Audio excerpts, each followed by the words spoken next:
No condition. Switzerland. Good to go? Oh. My daughter's going there this weekend.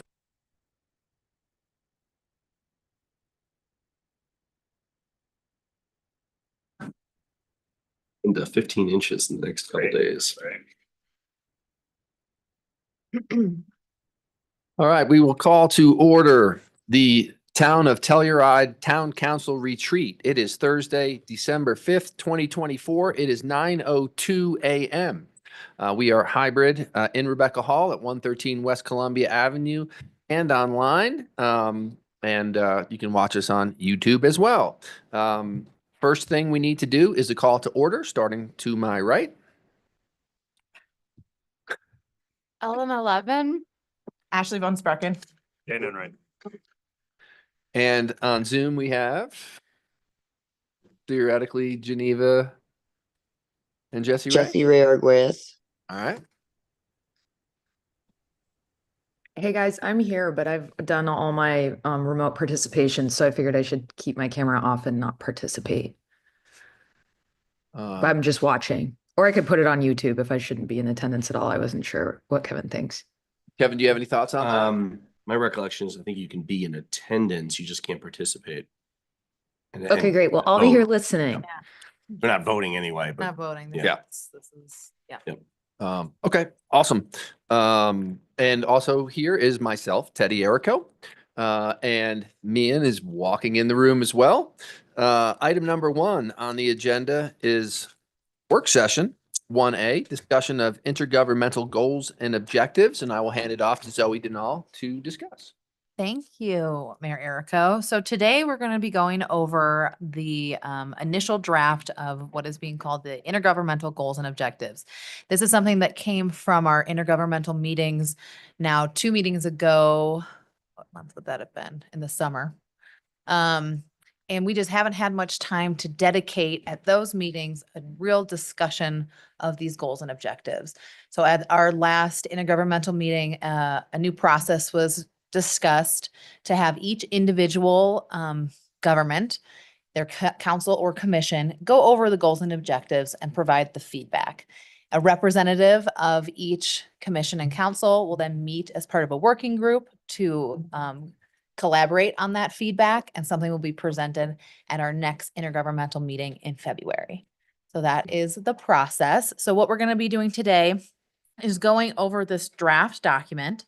As a reminder, this draft document originated from a look at all of our independent master plans and pulling out any overlapping themes or goals that looked like something that we would collectively be contributing on together and have a shared vision to accomplish.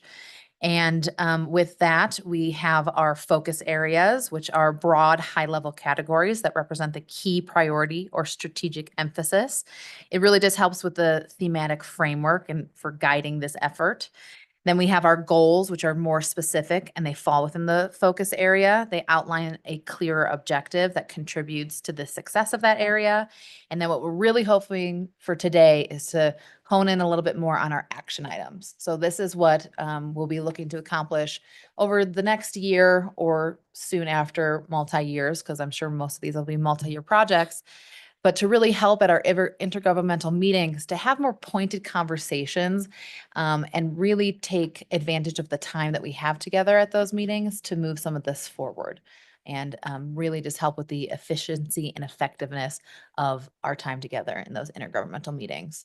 So with that, my plan to facilitate is to go through, starting with each focus area, gather that high level feedback from the focus area perspective, the goal, and then deep dive into some of these action item pieces and look forward to any of your input. And again, this is just a first part in a more involved process, but we look forward to hearing your input.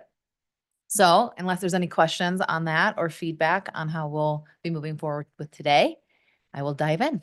Sound good? Okay. Perfect. So our first focus area is addressing the critical infrastructure.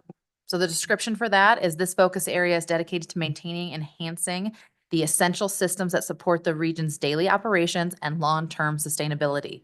This includes the development, maintenance, and modernization of key infrastructure such as transportation, utilities, public facilities, and technology networks. The goal is to ensure that critical infrastructure remains reliable, resilient, and adaptable to meet the current needs and future demands. Does everyone feel good with that focus area, title, description? Okay. The first goal within this focus area is to increase housing diversity and affordability. That description is to ensure housing is accessible to all income levels and supports a stable year-round population. Everyone feel good about that? All right, so within that, some of the, again, for the purpose of this draft, the action items currently are a little bit more high level, so we can dig in if we have any more deeper input. So the first one is develop inclusive housing, with the description of focusing on creating a diverse range of housing options that meet the needs of various demographics, including families, seniors, low-income residents, and local workers. Prioritize developments that foster a balanced community and address specific demographic gaps in the current housing market. Would anyone like to see this look differently, to have more details, to have more specific action items contributed to it? And don't forget, there are other items within this category as well that are contributed to housing. I guess my question is, under the action item Yep, is develop inclusive housing. That still doesn't feel like that still feels like it is. very broad and not like we're gonna do this thing in 2024 or 2025 now. So Oh. taking a step back, because we haven't had much time to have these conversations, I helped develop this framework, but in no way did I want to be the one that said, okay, everybody in the region, here are the exact things you should be doing. So I would love that feedback from this collective group to hone in on maybe some more details along develop inclusive housing. Could it be like that we You need wanna to name look at these projects? projects? I just feel like I'm like, if we're just gonna say like things that we aspire to, Right. to me, it feels like this is an unnecessary Yep. activity. Yep. So I think that we should try and Mhm. get specific in what we want to do, because I think that is what will create momentum and perhaps I think that's actually get items I actioned. think that's fantastic. So maybe if we were to say, utilize the housing needs assessment to develop a master plan for regional housing. That seems more actionable to me. Okay. I love that. Great. You know, I like to check things off lists. Yes.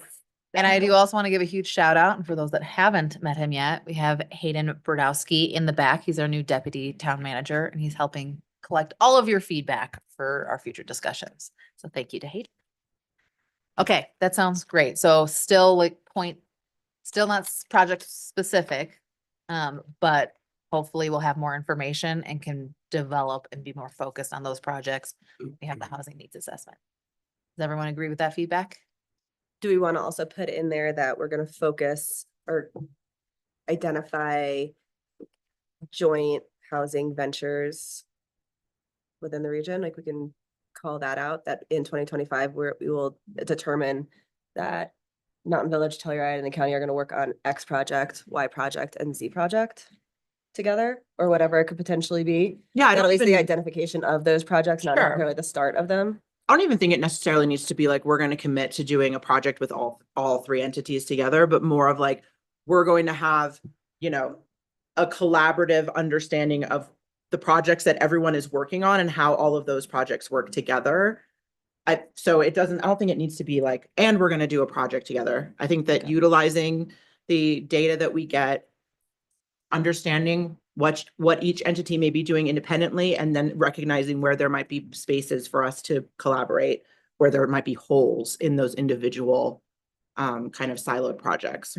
Right, or even align our goals with the other governments, you know, based on what they're gonna do, what we're gonna do, and try to, go back to the original statement of the variety of what we're trying to do. Mhm. I think it'll be tough to be specific for that. So I agree with Ashley.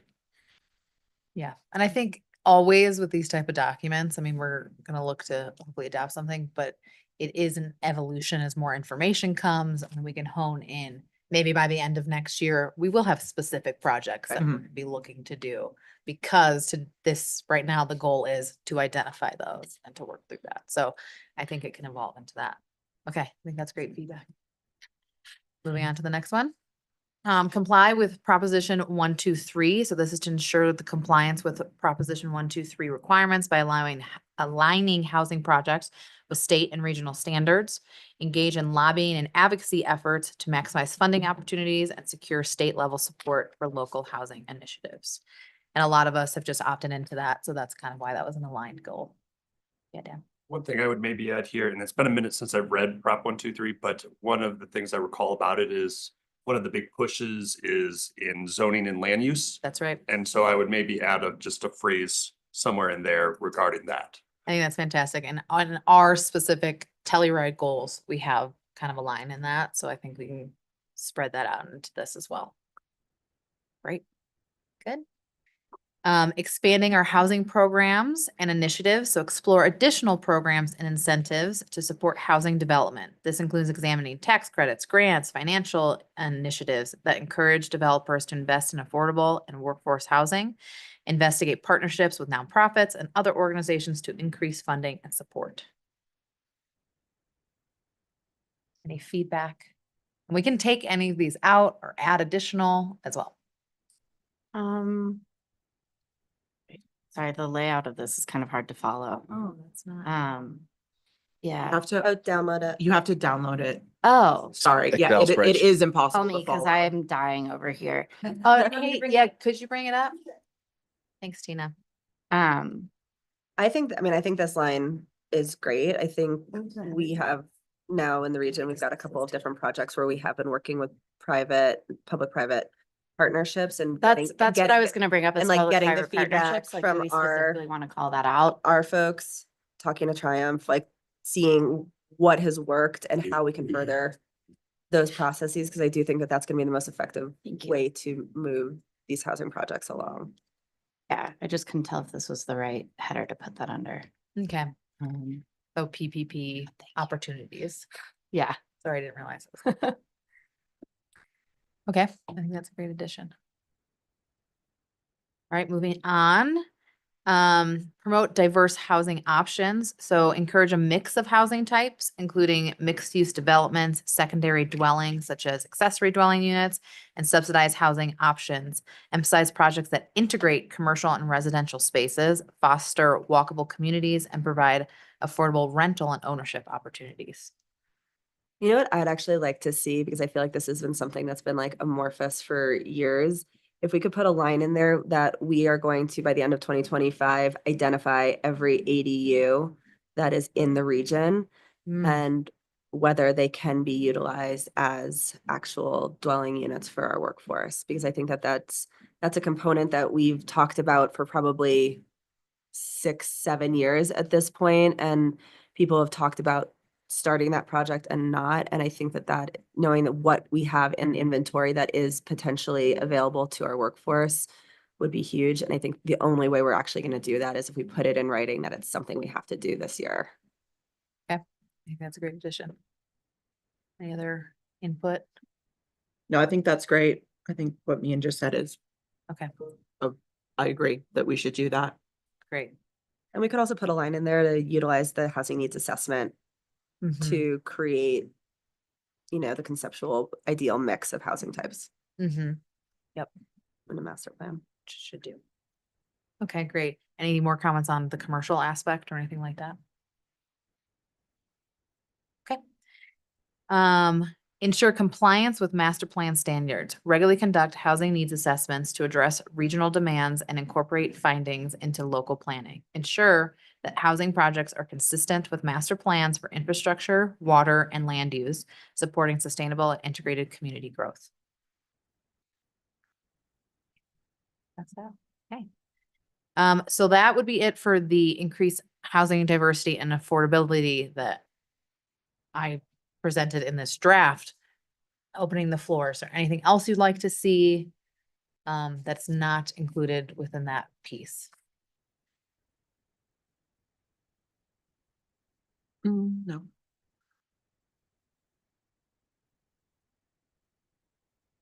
That's good. You didn't lay it out this way and it was probably intentional. The way my brain works, Mm. and this is just me, but so we don't have to do anything. My brain sees lots of connections and I see how climate and housing and Mhm. transportation all sort of connect. Mm-hmm. So not that it really changes the outcome necessarily. Yep. But sometimes just even a word or phrase of connecting those big overall themes can support our work later on as we try to do all these things, and then we have the foundation of here's why we're doing these things, which is sort of the goal of this document in my mind. Is this is sort of our foundational guiding document, and so some of that connectivity Okay. might behoove us down the road. All right. Is one thought, but that's just me. Maybe sort of like, we could also maybe just do it as like a wireframe. Mhm. So we can just like connect the lines to the goals so we can see where they align in. Mm-hmm. That might make the most sense. Okay. Yeah, Easy. I think that makes sense. I think when we get it to a point to present to the public, I think we can definitely look to structure it that way. But I think that's really We good don't, insight. and we don't want it too clunky, of course, and too, yeah, you Right. can say a million I things mean, about it's, everything, so I I- get that balance. I mean, I hear you because Yeah. when drafting this, and it's very hard to put things in categories because Yeah. it can go on lots of different things. So I very much understand that sentiment. Okay. Then, before we go to transportation, we haven't heard from Jessie Ray, so I want to give her an opportunity to Thank chime. you. Thank you, Mayor Erica.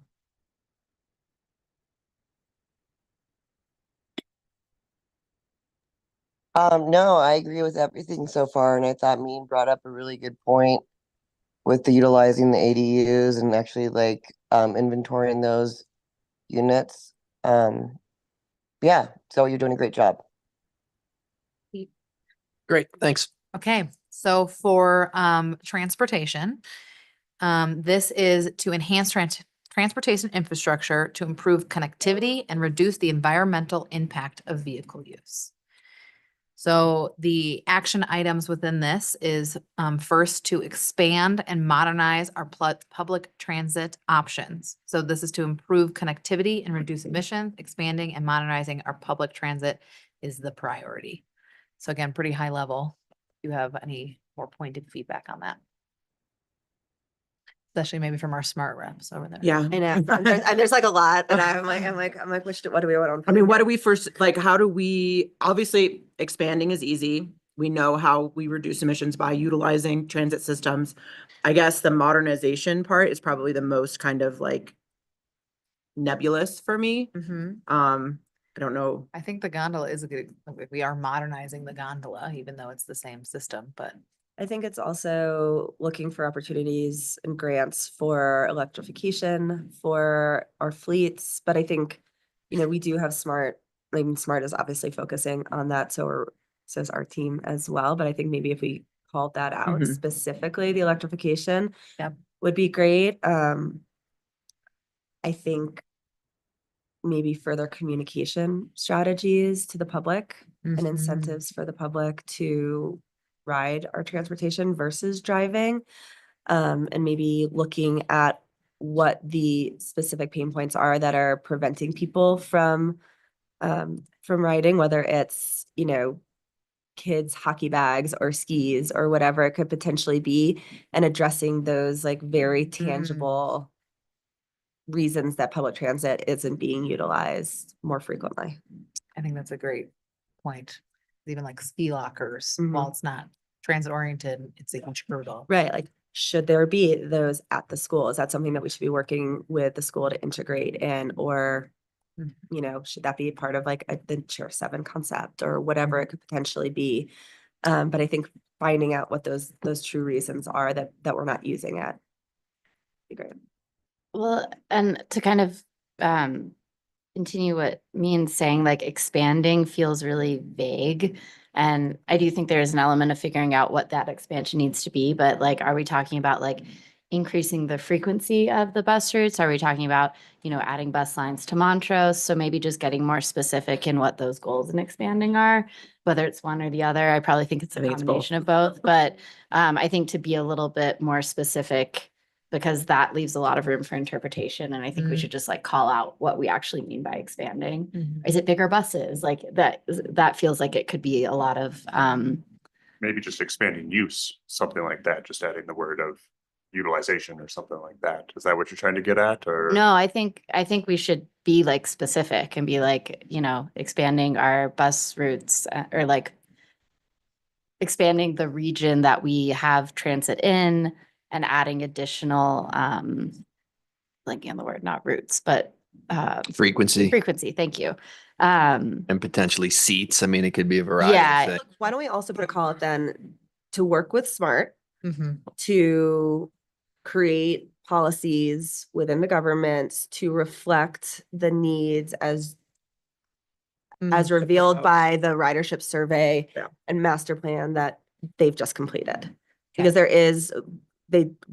SMART did just complete a survey that has a lot of that information and data and needs in there. And a lot of it is even like changing bus stop locations for commuter ease. And I think if we take that document and then use that to inform the expand and modernize public transit options.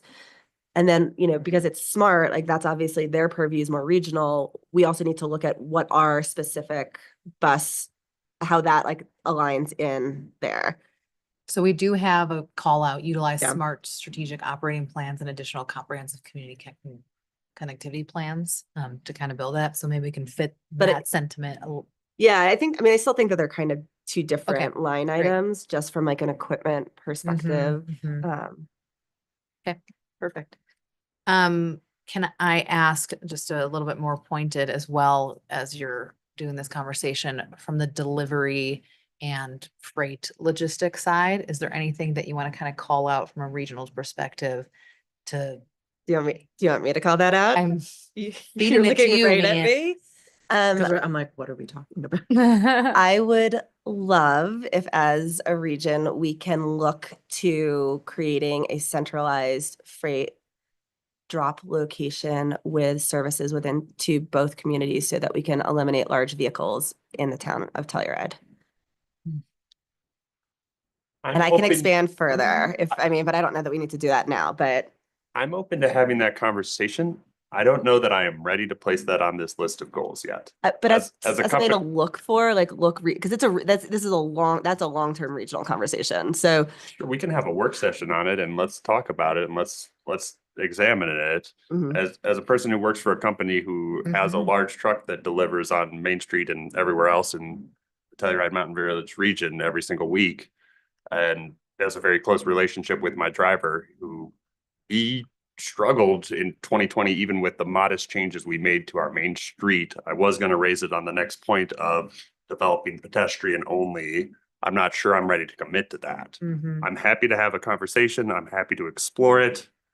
I think from a logistical there are things that are within the town of Telluride's control, and there are things that are just too big and ingrained to necessarily for us to just go our own way and do our own thing. I know you know of other examples, I think it's primarily in Europe, of places who do things like what you're talking about, me, and I am not necessarily convinced that it's the easiest or best, or the benefits are so tangible and so the benefits are big enough to outweigh the work, the challenge, the logistics that are going to be connected with what I view as a pretty massive change. It's a very significant change. I mean, it is a massive change, but not even Europe. I think if you look even to communities like Vail or frankly, even the Mountain Village core, there are delivery processes that do work and can be improved upon. But I think that this is something that will improve the quality of life for the people that live here, for our visitors, and will also allow us to create synergies that reflect our climate action goals as well. So I think it's a conversation that we need to have, but the only way it will work is if it's fully regional. So it has to be Mountain Village and the town of Telluride and the county all working together to put this into play if it works. And I think that's at least working on it. So is the word explore or? Yeah, is there a discuss, compromise there that Or is it not something we want to put on here? Well, I kind of, as a former business owner, I share a little bit of Dan's concerns. Like in theory, totally get this, but the actual like practical application of it seems like it'll be a little and like I remember literally just like counting down the minutes and texting my driver because I needed my delivery like as soon as possible. It's Bluegrass weekend and I'm out of everything. And I think if we added complication, like it just seems like this would logistically be really hard to pull off and it would be a big burden on the business owners who are just like waiting for their supplies to serve our town. And I think as now that I'm no longer doing that, that sounds great. But I like I'm like flashing back to those like moments and this like if I were not sitting up here and I were still doing that, I would like come and tell you guys not to do that. So Can we explore it? Because I think it does work in other communities and works more effectively. And I think if we could at least look to see if it's a possibility, it may not be, I but I can think play Yeah. devil's advocate to your point, though. I am a business owner that doesn't have a like brick and mortar location. And so for me to receive deliveries is actually extremely complicated. So I think that there are businesses that on the opposite end that would maybe see a benefit in something like this, or small businesses that if you're an event planner or you know whatever and you have just a single office and like you can't just get everything delivered into that space. So having a receiving area would make sense. I don't know. I think that actually I think the solution to kind of what we're talking about might be like a hybrid option. And I think that exploring that this with a regional like idea would be great because like I said, I think that there are some businesses that would benefit. And then I think that we could if they get that benefit, then that would alleviate some of the congestion in our more condensed cosmopolitan, metropolitan areas that are the downtown areas by alleviating the need for some of the deliveries. And what harm But I does think it? we can explore it. Yeah, what harm is exploring it? You know, I mean, if we decide we have the time and we want to discuss it, great. It doesn't mean we're doing it. It doesn't mean we're going towards it, but we're just figuring out the logistics with, I forget Andy's company, but, they're implementing it in Vale. And we know that because of how Mountain Village was built, that they're probably going to have to implement a similar system. And if there's suggestions on how Telluride can join in on it, great. If it doesn't work because of Dan and Elena's point, then we don't do it. I mean, but I think it's important to discuss it because, to Mian's point of it's only going to get more busy, more crowded, and more impact. And so to have those opportunities to try to mitigate that, for me, it's worth the exploration. I'm not dead set on doing it, Mhm. but it's that important. I agree. And I will also just remind the group too, all of this will be going to the working group. It could be that the other regions don't have a similar feel or buy-in and it Mhm. won't make it to the full document, but I Yep. think so. But if you want to make that suggestion, I think we could make that suggestion to explore it. exploration sounds fine. And I wanted to say one more thing before we move on. Like Mian very briefly said it, but electrifying our public transit vehicles. I think I almost feel like that could be its own line item, but it also is modernized. But I think we should specifically say that because I think I would almost say we're like behind the curve on that. I going to Crested Butte like made me really jealous. Right. Yeah. I can live with explore as this. I would really like to just to strike or develop pedestrian only really seems like it's targeted on our main street specifically. And I don't know where else we would even examine that in our region. South Oak has always been marked as a pedestrian corridor as a possibility, just so you know. Okay. Regardless, to explore at the most. And if we are looking at a proposal like what Mian's talking about, we really, really got to incorporate a lot of our business community to it. Because Oh, from absolutely. my side with the businesses I work with, I am very reluctant to say that any of them would be in favor of a change like that, or the distributors themselves, of which there is close to 24 who operate in our town every single week. But I think it's They're mostly different, like right, food, though? food and bev is where the problems would be. I don't think like retail would have issue with this. I think food and bev would be the tricky thing. Sure. Right. yeah. And they're a little And- different, right, between pedestrian only, bike only versus what we're talking about for the distribution. Yeah, I mean, yeah. you can have pedestrian only areas that allow for delivery vehicles to enter into them at specific times. And then the general public just doesn't drive in. So I think that there are ways to kind of maybe hybridize this.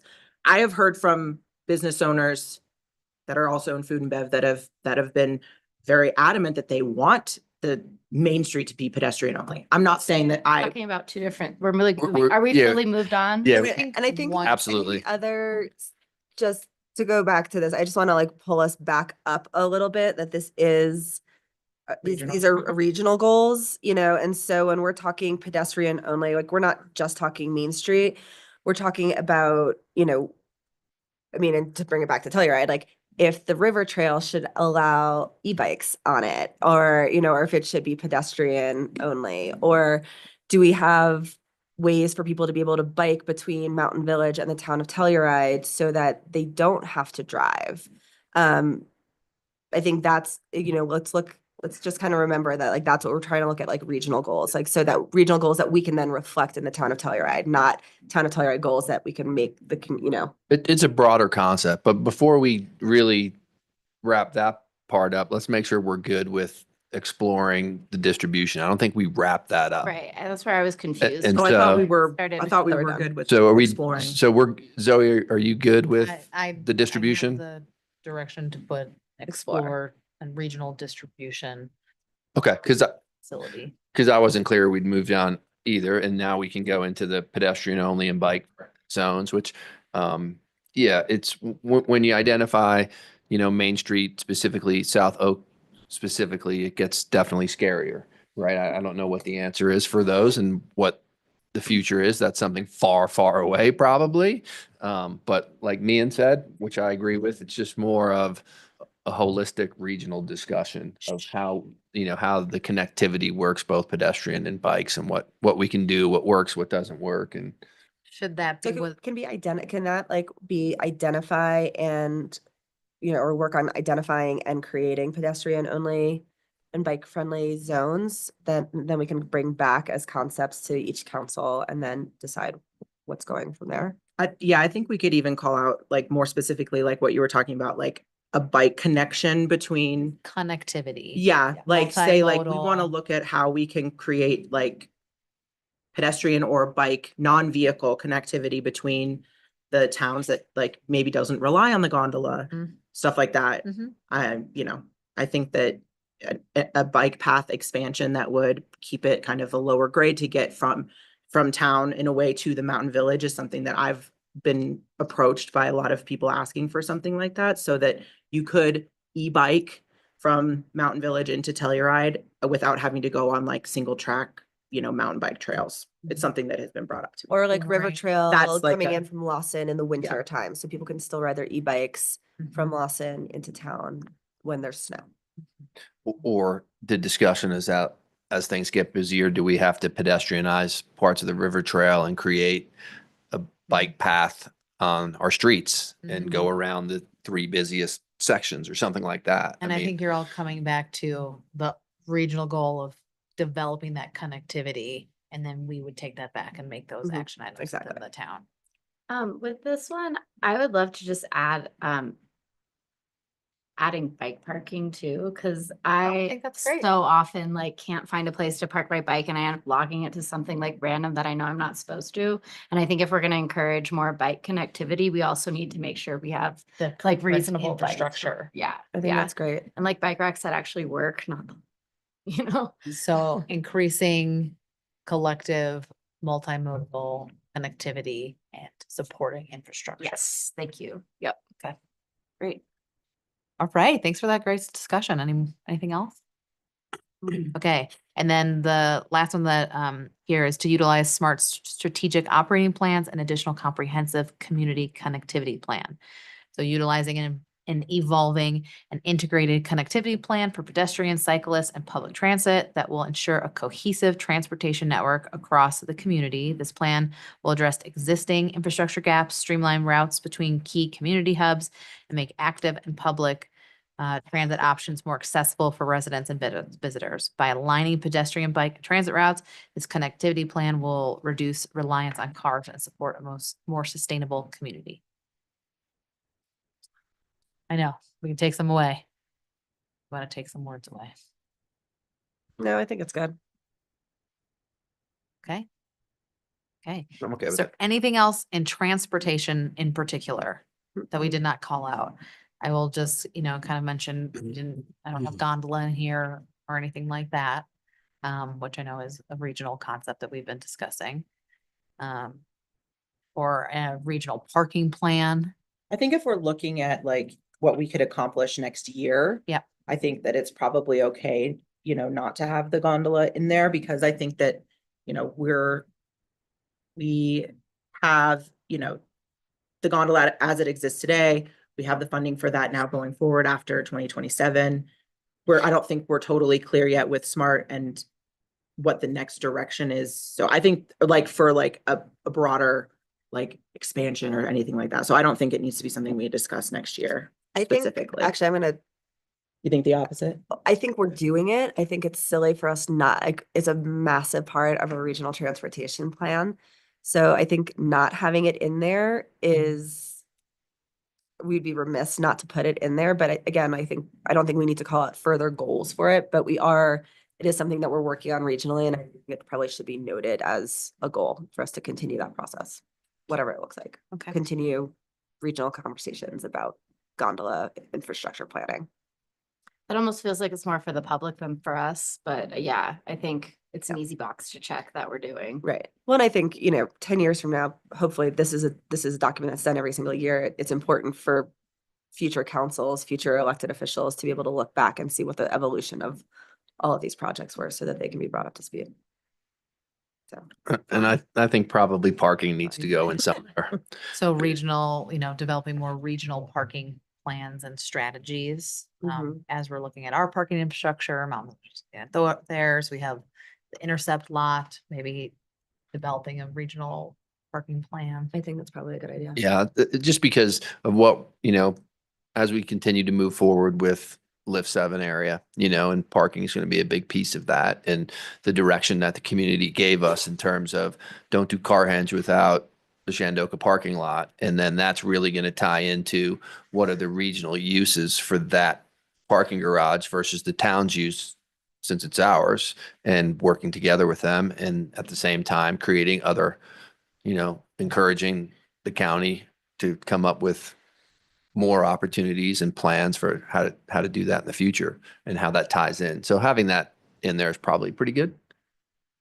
Yeah, I think that that's an actionable thing to say, like, we want to come up with a like regional parking plan. Yeah. Or whatever discussion about it. But yeah, I think that that's actionable.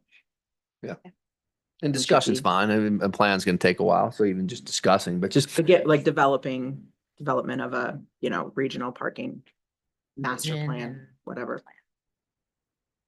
Jesse Ray, do you have anything to add? It's still a little quiet out there. I agree with everything that everybody's saying. I think parking is a huge component for sure. And I think we discussed at some gondola meeting about doing another leg of the gondola from like Mountain Village to Lawson Hill at some point down the road. So I think including the gondola in transportation is also important.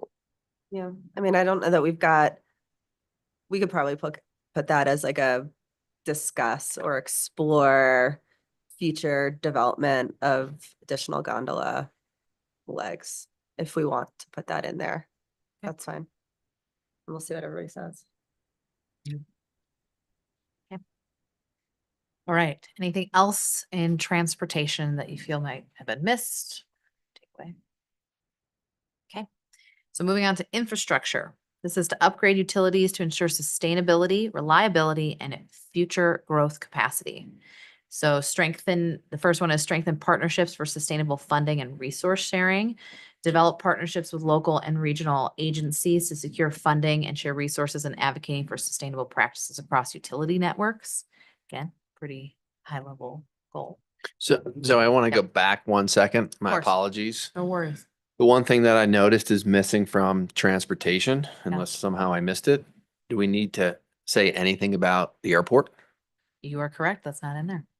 I mean, when you look at what, okay, there's a north side hangar project under construction now, and then there's the south side construction project that will happen next, and then coming down the pike, even though it's a placeholder in their budget, and I think in 2028 or 2029, because you need to get it kind of on the FAA's radar, is a new terminal, which then dovetails into, will there be expanded commercial service versus what we have now? And is it important to put that on, or is that better off to wait? But I don't know if we need to mention it. The only thing I would just say, I don't know if that feels like, this feels like the place for that conversation. I feel like the airport board this is mostly being covered there. I just don't know that this working group, this collaboration is going to, by adding that into here, that's going to benefit that process. Because I feel like that's sort of already taken care of by the folks that are serving on the airport board, and we are funding, of course, through our airline guarantee, same as Mountain Village. But I don't know if by including that in this conversation, that moves that process along anymore, and it just might add another piece of clutter. Then why are we But- including SMART? But Wait, question, I have a quick question for Sure. you, so because I think it answers, so are you, in 2028, that's the thought process is that they would be increasing the terminal? it's going to be a placeholder that we don't Okay. know. There's Well- still lots of investigations to do, but the point why I brought it up was if, the impacts of the north and the south side, hangars isn't really going to impact the town of Telluride. But if there's a discussion, and maybe this is for future plans and we don't need it now, but if, there are more flights into Telluride commercially, the impact of the people that are going to shop here versus stopping at City Market and the liquor store in Montrose and all that are going to have impacts on the town of Telluride. But I would put it in there, and also because I think there are some hotel developments and land utilization at the airport for storage, and including for some of our like larger festivals as well. So if that's something that is, we do need to maybe have that as just some sort of exploration, so that the regional group, it does have their eye on any sort of future development and how it would impact other developments that are going on in our communities. right. And I even told them, think big picture when you put it all together. Like, do you have an affordable housing part of this development so you can house your employees, or maybe more So more. explore the regional impact of any airport expansion or development. Or maybe not explore the right word. Or I think it's simpler, like just how does the airport tie to our transportation plan? Just keeping it on the radar. I mean, that's a good point, because ultimately, like if we were, if that is the case, if we could, I mean, that's maybe working with SMART. I feel like now we're going down a good rabbit hole right Right. now, but is there more public transportation and transit lines that need to be developed up to the airport or planned for to go Airports. up to the airport Support, specifically yeah. into that region? And I think that includes exploring not just public transportation options potentially to the airport, but also right now, our biggest airport that is utilized is Montrose.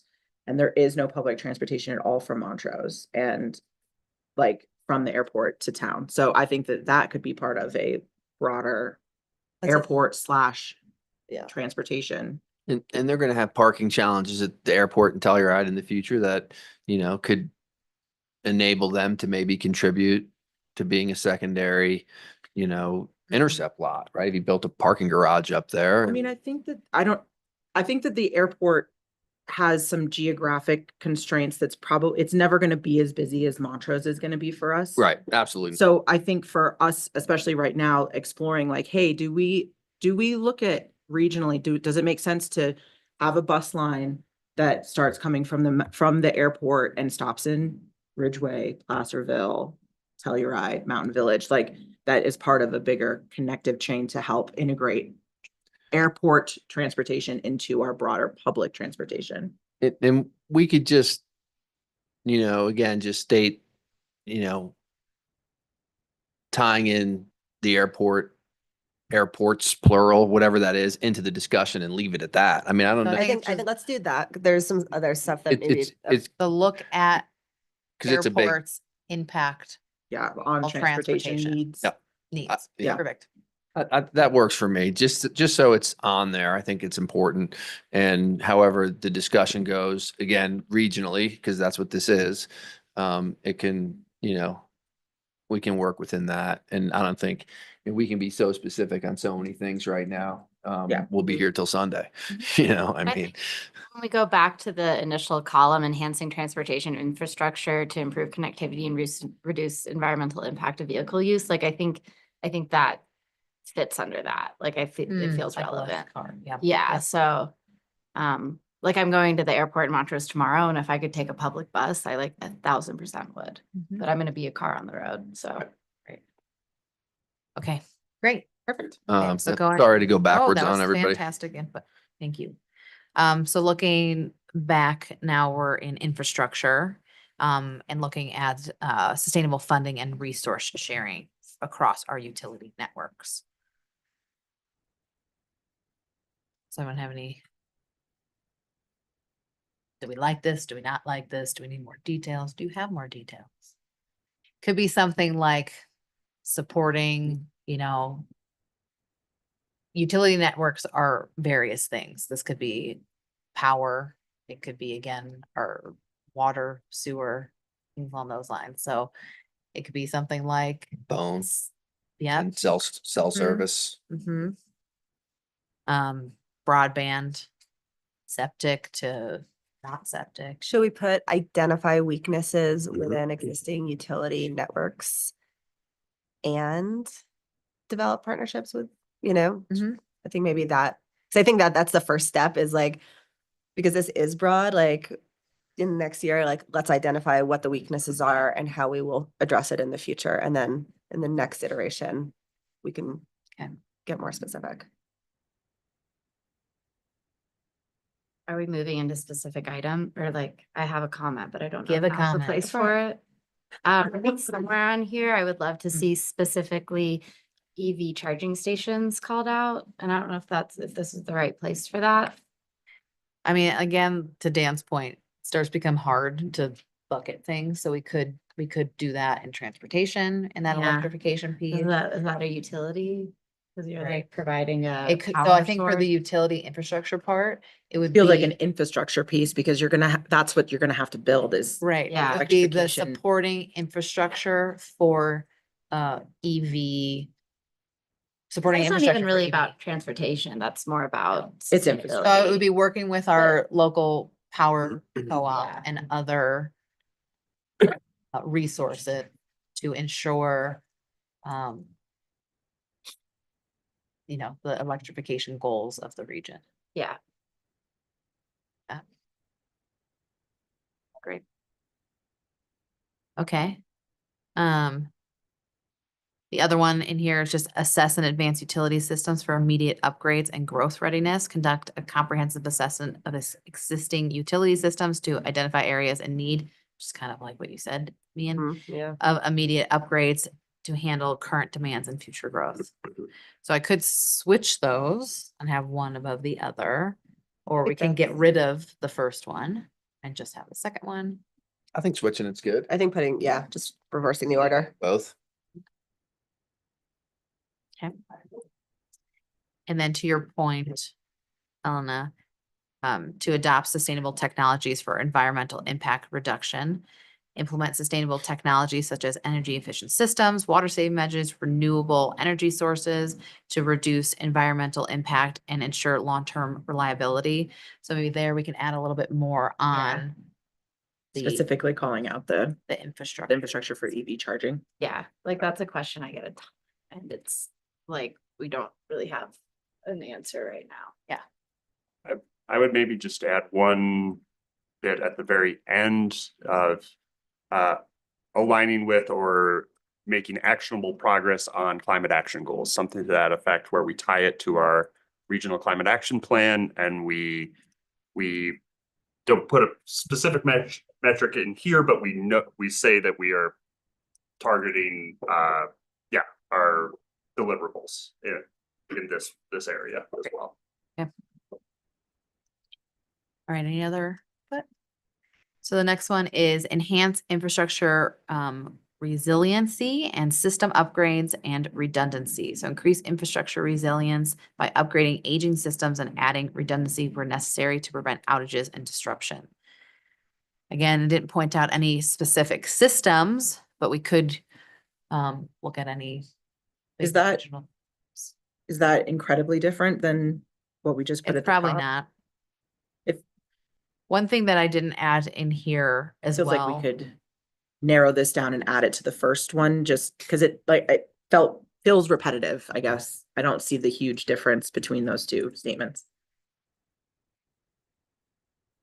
Yeah, I think it's just tying a little bit more of that resiliency long-term goal into the assess and advance utility systems. Or I think we can combine those a bit more. Great. Create community hubs that promote social cohesion, design and maintain. Oh, I don't know why I have that in there. Oh, I'm good. That's fine. Doesn't make sense. Okay, so one thing that I did not put in here that feel a little bit more reasonable from a action item perspective is anything about our regional wastewater treatment plant or anything about the society turn infrastructure, such as a hospital or anything like that. Excuse me. I don't know if you have any comments or want to have anything pointed within that section. I mean, I think that, again, for Mian's point about the gondola stuff, I think that we could put in here that the part of us, upgrading and finding areas that need to be modernized or whatever, that's directly related to this wastewater treatment facility and if that's going to be regional. And so I think that we should call it out. I feel like that's kind of in that like 1.3B for future growth, but I mean, we could maybe specifically call it out in there, Okay. Or- And I think maybe it's like future growth, we could call those out and then maybe it's identify any other potential future growth locations within the region as well, because obviously if we're looking at other housing projects, like that's a massive part of those being successful. So obviously maybe like looking down at Alexander or looking at some of the county's locations for housing as well. So Should it go under number one?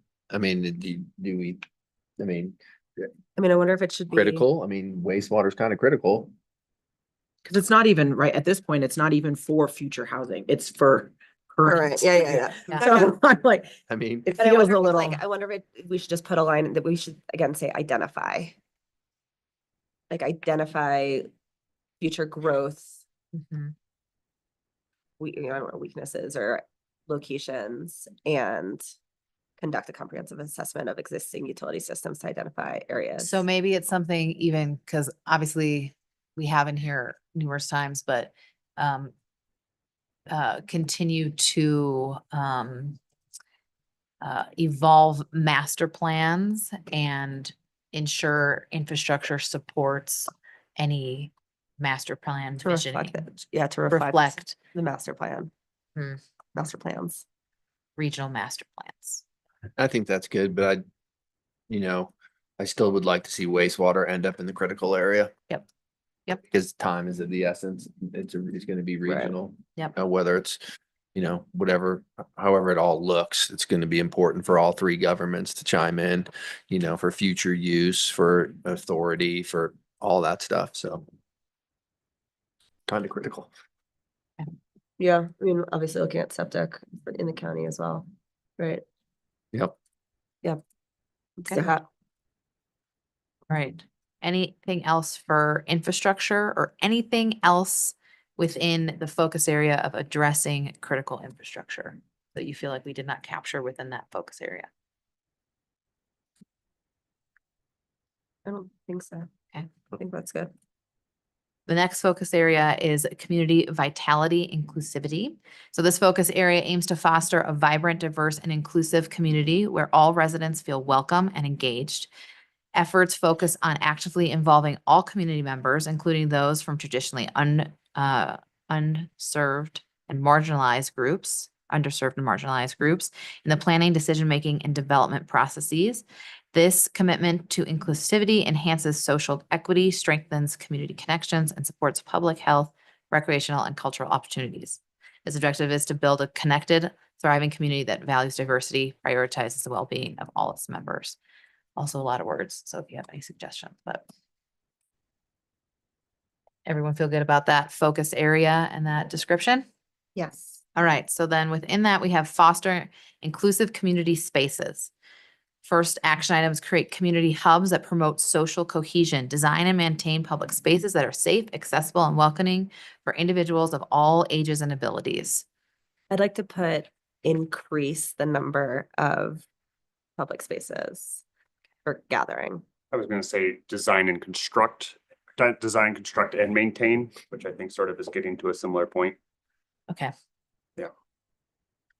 Right, construct, increase, yep. Yeah. Yeah. Okay. Anything else for that point? Okay. Expand access to public health and wellness services. Strengthen community health by supporting access to affordable, high-quality health and wellness resources, including preventative care, mental health services, and sustainable abuse support. Substance abuse support.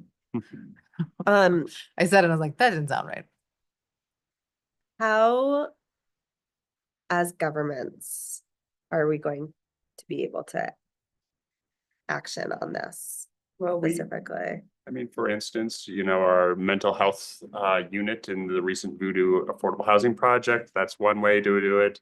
We do, I believe, fund Tri-County Health Network, we're a partner there, as well as, oh gosh, there's one other nonprofit organization that works in San the, Miguel Resource Center. thank you, that's through it, so.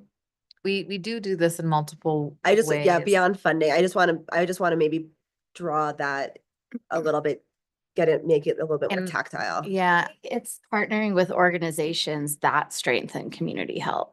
Because and I do special districts as well. Yes, I think that Partner with Med special center, districts yeah. and organizations that. yeah. to create comprehensive goals To for the, create. like, Uh, I just want to have like a take, What are we gonna like what the do? takeaway is going to be from this. I think this whole list is goals, so I think using goals and what what our goals are feels redundant.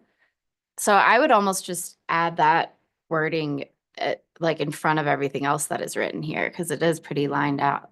Mhm. I mean, this is goals, but the whole point is action items. Right. So that's like, yeah, these are goals, but like, we're supposed to be calling out, how are we going to accomplish it? Or what is the thing that we're going to do?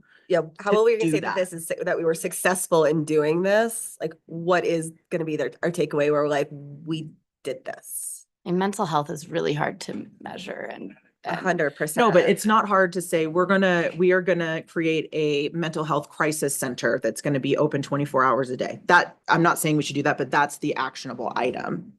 that's why I think because we don't know the best solutions to do this. And I think that's why partnering with organizations whose job is to tell us, it would be really helpful as a stipend for, therapy sessions for new people seeking therapists or, whatever it is. Like, I don't know that we're necessarily the ones to even decide what those like specific things are. And that's why I just think partnering with those organizations is the goal. So maybe it's like partner with those Support. organizations to give us quantifiable metrics to measure the expansion of access to public health and wellness services. Like, Well, then I just but wanna then know the if- goal is getting the metrics, and I don't think that's the goal. I think it's Just the execution of right.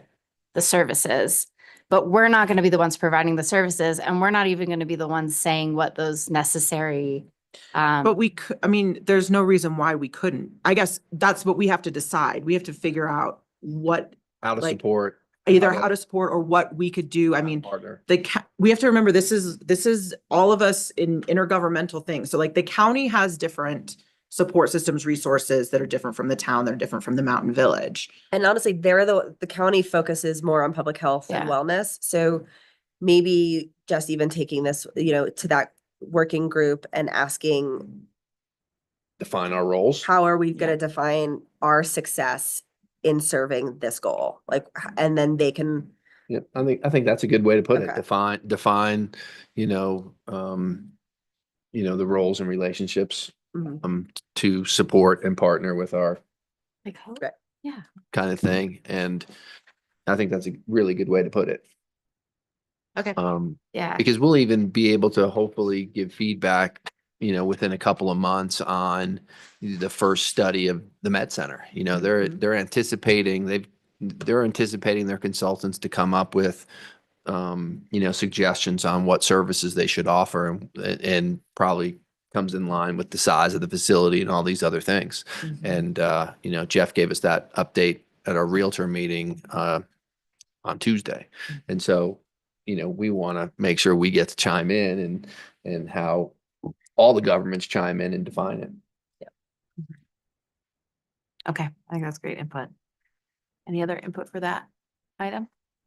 Yeah, I think I'm probably just like, I'm stuck on the word affordable, because I think like that feels like that's the biggest barrier to entry that I keep hearing about. And that's where I just want to make sure that if that's our goal, is to address the affordability of public health and wellness services and mental health and insurance, like if that's what we're doing, then we need to like address that like very targetedly. But I'm fine with it as is. And even the Med Center isn't sure about how to answer that question, because someone asked Jeff, does a new Med Center bring down the insurance costs for everybody? And he just said, I don't know. Right. So affordability is going to be really tough for us to chime in on. I mean, new hospital. That's Nope, where the that's not- organizations I think matter so much, because like Tri-County Health offers subsidies to people who are looking for certain mental health services. The San Miguel Resource Center like provides some financial support to people who need it. Like that's why I think the organizations are the ones who are actually going to be doing that. And we need to support the organizations. Like we're not going to offer grants to individuals for mental health services, but we give grants to those organizations who do that. Right. So that's where I'm still back on this, supporting the organizations. I don't think anybody is saying that we shouldn't include that in here, but I think that, like I said, it's each entity kind of has their own thing that they're doing with mental health as well. And I think like understanding that and seeing how we could work together with some of that might also be beneficial. And I also just want to remind the group that the other hopeful purpose of this structure is that when we have our meetings, we can have some more structured conversations or updates in these categories. So even having this and being able to communicate a little bit more holistically of what as a region we are doing to support that. So we all can tell people what the resources are that aren't just Telluride, but more holistic. Because the way I think about it, like, we have SMART. That is a regional transportation, authority that pulls from all of these entities that come together and actually make decisions. We don't have anything like that for mental health and, well-being and wellness. So we kind of need to call out how we're going to do that to get us all in the room to have these discussions in a similar way, like the Airport Authority, SMART, that already does this. Is that the action item goal? Is it developing a regional working group to? I don't think it assess would that? be a bad idea to say like, we're gonna have one that focuses on health and mental health that brings all of these entities together to then be like, okay, and we're gonna support Tri-County Health. We're gonna bring in, the resource center. We're gonna like do all this. Cause that's what's happening right now is the purpose of doing the intergovernmental stuff is so that we're not siloed. It's so that we can pool resources, pull, all of our different understandings and work together on to achieve some of these goals rather than each of us marching on our own. Like, so to me, it seems like maybe that's what we need to do here. I mean, I think if we do go in that direction, I think involving the school would be really important. Like if we want to put together some kind of board or committee that Mhm. talks about this, like having if we're gonna have a representative from the municipalities and from Tri-County Health, I think having someone from the school would also. And the be county important. does do juvenile services as well, which is also tied to school in some ways, but so they might have other input. Yeah. As we talk through that. Well, I guess with this one, I feel like I almost like want feedback from the entities, because I feel like this is one of those things where there are experts and it's like, I feel way more competent talking about public transportation than I do about how to improve mental health and lower suicide rates. Like that feels. Agreed. That's Yeah. why that's why mean, I don't keep think going back I to don't like, think this is our I don't think area. we have the solution. I think we need to ask for what we put here. Right. And I don't think we are the experts who know what needs to fill this space. And that's my point is like, yes, I want them to tell us what we need to do. I just want the goal to be clearer so that we can say at the end of the year, we did this thing. Yeah. Right. And this is a rough draft. And so Yeah. what I'm saying is, can we go to those people? Oh, you and mean have them- now? Yeah, like, Before, we're okay. working on the I thought- draft. So that I'm was like, what we were putting instead on of it. us Okay. finding the wording, Okay. maybe we ask what this Right. wording should be Right. and go to our organizations and be like, hey, how can we support you? And like, what are the words that we plug in here that make sense? Because you guys are the mental health Oh, yeah. professionals. And Stephanie just reminded me that we do have the behavioral health collaborative group, which we did utilize to help us with the mental health unit. So maybe it's utilizing that group of Oh, professionals that yeah, are brought together. actually. So thank you, Stephanie, for that reminder. In addition to talking with the county too. I think we do have some of those resources out there. Okay. Understood, and great feedback, also putting a pin in it in a sense and talk a little bit more with the county. The next thing is promote cultural and recreational programs that reflect community diversity. It says support and offer a variety of cultural, educational, and recreational programs that reflect and celebrate the community's diverse backgrounds and interests. I'm very grateful because again, Stephanie did have some input on this from the Parks and Rec side. So the phrase recreational opportunities maybe is more oriented to programs and services, but maybe we can also look at facilities within this goal.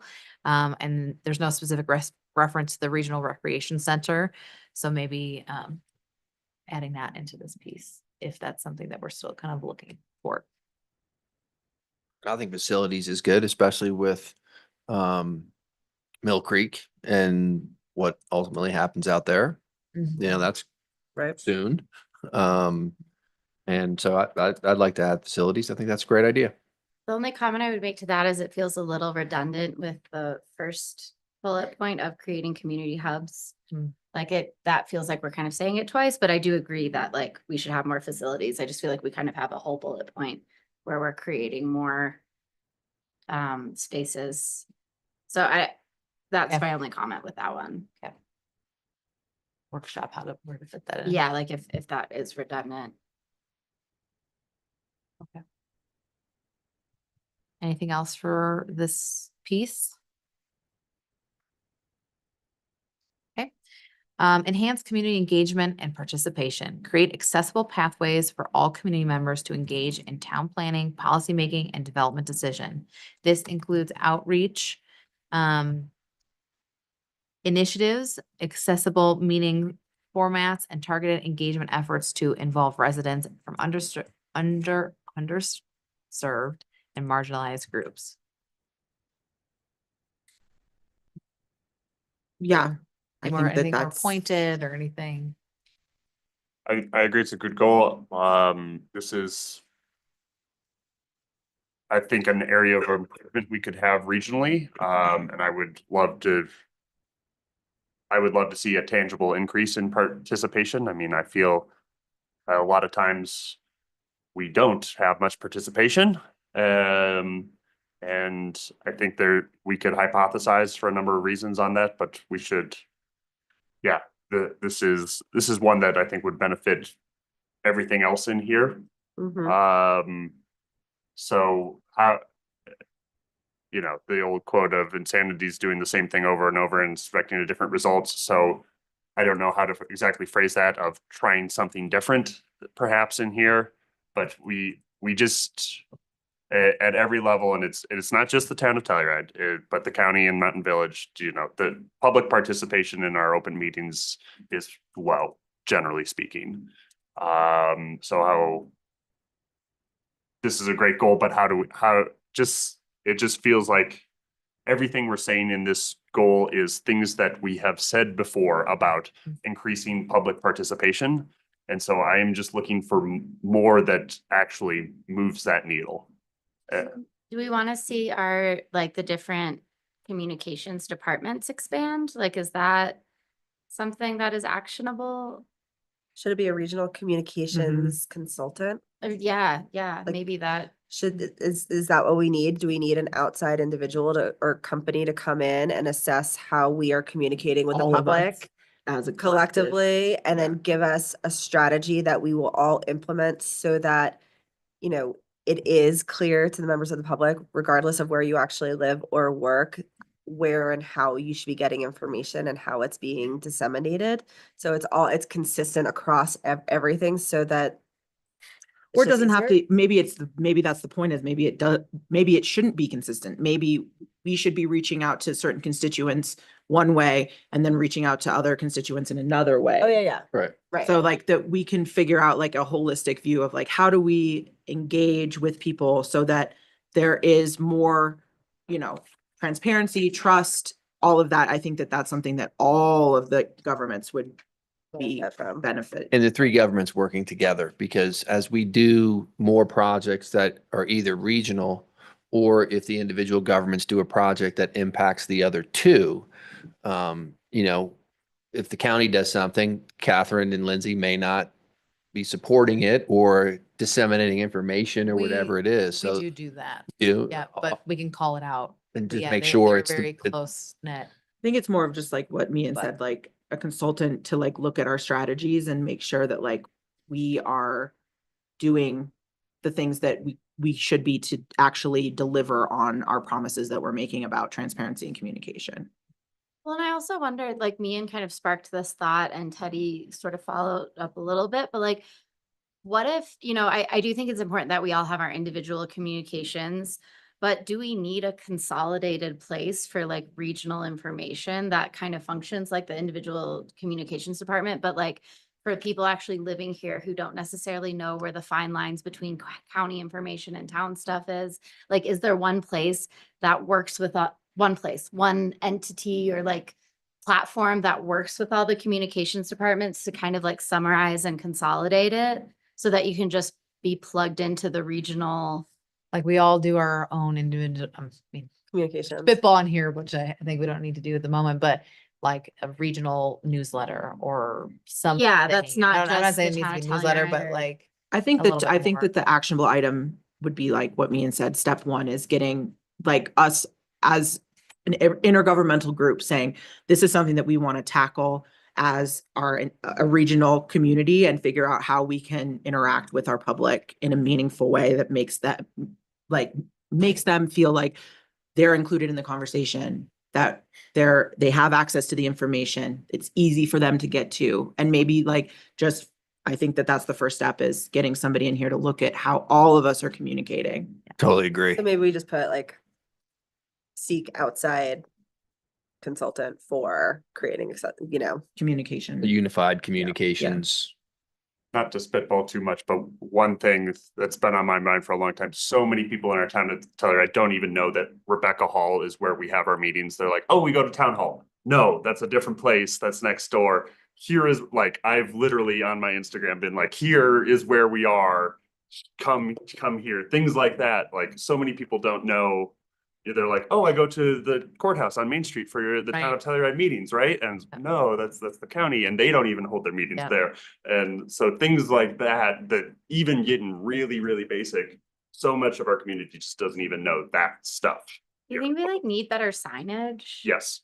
which is Which we're something we doing, are yeah. working Yeah. on as, I mean. But do we it's put a- that on, if we're, I mean, even if we're already working on it, well, I guess that feels more town specific and not as. Cause I know that's something like that So, was on. I think that this is where a consultant could help us. Yeah. I mean, this is like, again, dealing with the, like, people, myself included, I've struggled before being like, is this a town thing? Is this a county thing? How do I find the information? Which website do I go to? Which department am I supposed to look at? So I don't know. There has to be a smarter, more educated communications person out there that can say, this is how you can present the information or get the information to people. And I think so a they lot of can the find times, it. I mean, not to talk it, but you know, in the municipal world, there was just like a standard practice that we all kind of do. And to Dan's point, maybe a consultant can help us pass that line of insanity and go out of that municipal norm. I and think see that, what I else think there's out that's there. the move, is like municipal communications do not work in this day and age. We need to have somebody come in that's gonna help us bridge the like general commercial communication platform and bring it to government so that it's more accessible to people. I will be remiss, but also say the town has evolved very drastically in the coming Yes. years Yep. of our communication, but I think there's plenty of opportunity to do so. But I don't want to say that our staff is not doing an amazing job in that Oh, realm as well. absolutely. Yeah, Just wanted to totally Yeah. agree. Well, and make that point. I think this is also somewhere, where maybe like, you know, collaborating with Codo more and like, you know, we have some organizations that could help with this. I know we already work with some of them, but I was thinking back to when we used to have Telluride TV and they would do Yeah. like local news and we don't have that anymore. Mhm. But like Julia's been doing some stuff on Sure. Instagram and like, I think we need to be creative and like find whatever like the new version of the Mhm. local news that Patrick used to do, like, because that doesn't exist anymore and nobody watches TVs for news. No. So yeah, I think there could be some creative collaboration as well with. I think our improving a consultant can help. So Mhm. maybe that's put in there as well. All right, great discussion. Thank you for that, Dan and team. So that was the only thing I had under community vitality and the goal of foster inclusive community spaces. Is there anything else that you feel like would fall under that community vitality inclusivity focus area? Either a different goal, additional action items under this goal? Is there anything about our, our native partners or within the region? I mean, But I also think, community, I would be remiss to say that I think that we are like seeing this like massive hollowing out of community engagement, just on an interpersonal level. Like I was actually really surprised yesterday at Noel night to see it felt really Sparse. quiet, like horrifyingly quiet. And I think we need to have a focus on bringing people back to gathering together, because I think it's in the siloing of groups and individuals that we are seeing so much of the conflict that exists. And so I think that plays into affordable housing. I think there's a lot of different, but I think we need to figure out how to address that as a region. Is that falling under that 1A piece or is it beyond that? Or maybe instead of spaces, it's like Opportunities. events and yeah, like it's not necessarily the Or physical community spaces, but focus Gatherings. gathering. So not just infrastructure, but Like also social vitality. Yes. social. Exactly. So maybe an additional goal under not just foster community spaces, but the next one would be like ensuring social vitality. And then the action item would be creating programs or events that foster community. Or just opportunities. Yeah. Yeah, it doesn't even have to be events per se. Like it's just opportunities for the community to continue to gather, I think one way too that like communities can find like a more common identity is like through traditions. And I think that like that's a little bit that like supporting and fostering traditions has kind of fallen to the wayside a little bit. So like That I agree, Noel night was busy, but not typically it's every shop is full packed. Yeah. That wasn't how it was. And I actually heard from business owners who were like, we need to figure out why this happened this year. But again, I think that if we can, as a region, start, really encouraging and supporting these traditions, then that is like, it's not cultural based on race or ethnic background. It's cultural based on our, like, us all being here together in this area and we living together amongst each other. That is like a identity for all And of us to have. fostering. Right, and do we do regional things, tradition. and do we do things like, the happy hour shopping events once a week and, what can we do in that vein to try to support that social and then leaking into the next thing, economic vitality? And, because it'll be interesting to see what the numbers are. Zoe and I talked a little bit about before the meeting, like, because I said the same thing, like, felt quiet, but some people thought it was busy last night. Some people thought it was quiet, and see what the numbers are. Because the one thing that's changed is, the older days, Noel night was a very defined time frame. And now it's kind of leaked into, oh, the special start at 9 a.m. or from 10 to 11, you get this deal. And so are we just spreading it all out and we're still getting good economic support from it, but it doesn't feel as festive because And I think that's like the economics are one thing, and then it's the like, social. yeah, it's the like, this is when we gather. Maybe it's like reestablishing like the Telluride culture, Yeah. and we always we would call it like ski bum culture No, or whatever, Like like, governmental goals, but. yeah. But like establishing that, Telluride brand, like I'm thinking more like under the The pants. Telluride region. Yeah. Culture and tradition. Yeah, I mean, you think about all the things like, with like the ski area that they used to do for fun that is now gone. And that's, not makes trying to pick on impact. them, but that trickles down to less fun in what we're doing and what the village is doing, what the county is doing. And we got to bring that all Well, back and I in some think form or fashion. To the point of like, the regionalness of this is like, there are regional traditions that we all could, highlight Right. and support. Like, is it that the town of Telluride runs shuttles to the Norwood Rodeo? Like, how are we going to work together to support Right. these Love that. identifying traditions that like are the things that like make us Telluride, that are, inclusive of everyone, that, we do these things and everyone gets to participate, and how do we foster that? So, and I think that like I love the idea looking of at, that. looking at these different things that are important to these different regions, and then saying, and we want to support the West End, and we want to support, making sure that everyone in town, regardless of your income bracket, gets to participate in these things, like figuring out how we can support each other. That's great. Great additional goal and action items. Anything else within that focus area?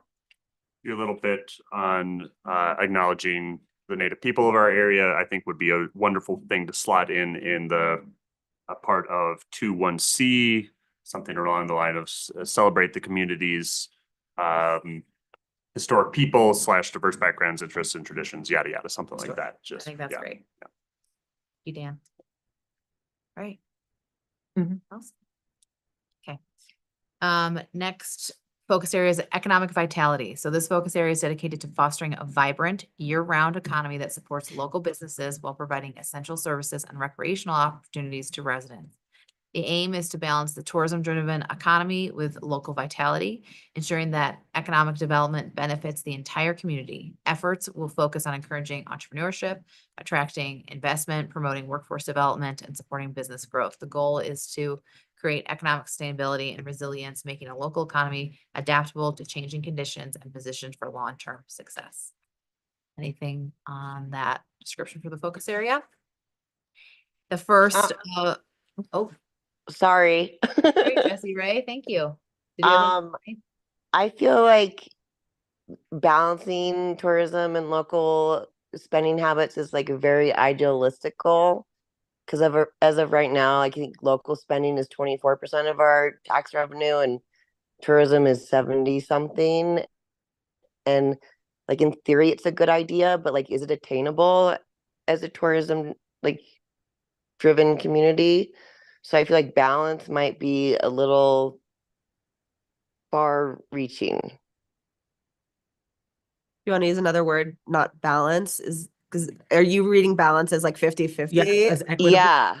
No, I don't read balance like that. It's like balance to me Okay. is that we have the types of industries that we need to support our economy. So that might mean that tourism is a larger piece of the pie, but in that you're still going to have, different supports hardware for support. for the local people that live here. They will need supports. They're going to be percentage wise possibly smaller because they're a smaller population, but balanced to me doesn't mean equal. It means Okay. we have what we need for the best kind of like equilibrium. That is the intention when I wrote it, but if it's not clear, we can look for other words as well.